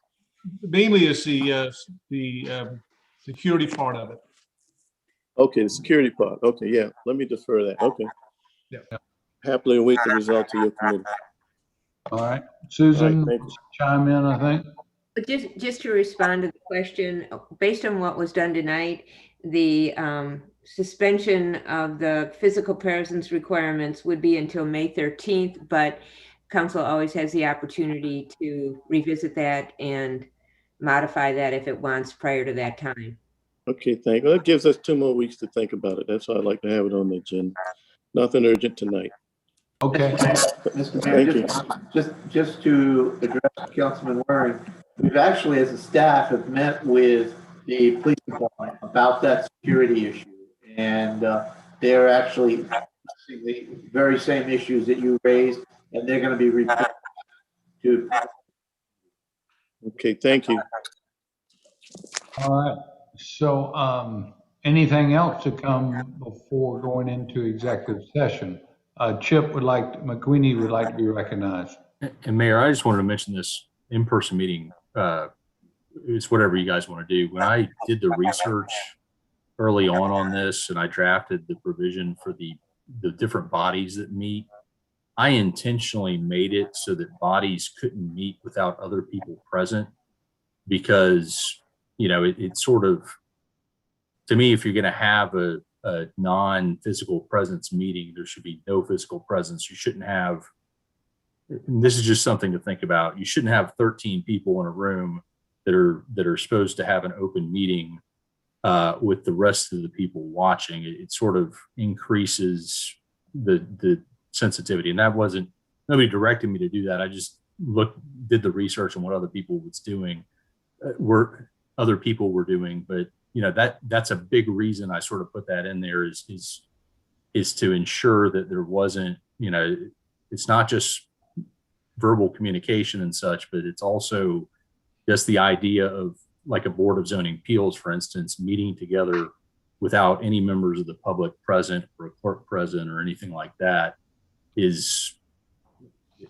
just sends a bad message versus everybody participating virtually. That's my opinion, but I just wanted to let you guys know that I looked at that. So Thank you. Yeah. Thank you. All right. So can I entertain a motion for your Executive session. executive session? So moved. Okay. All in favor, please say aye. Aye.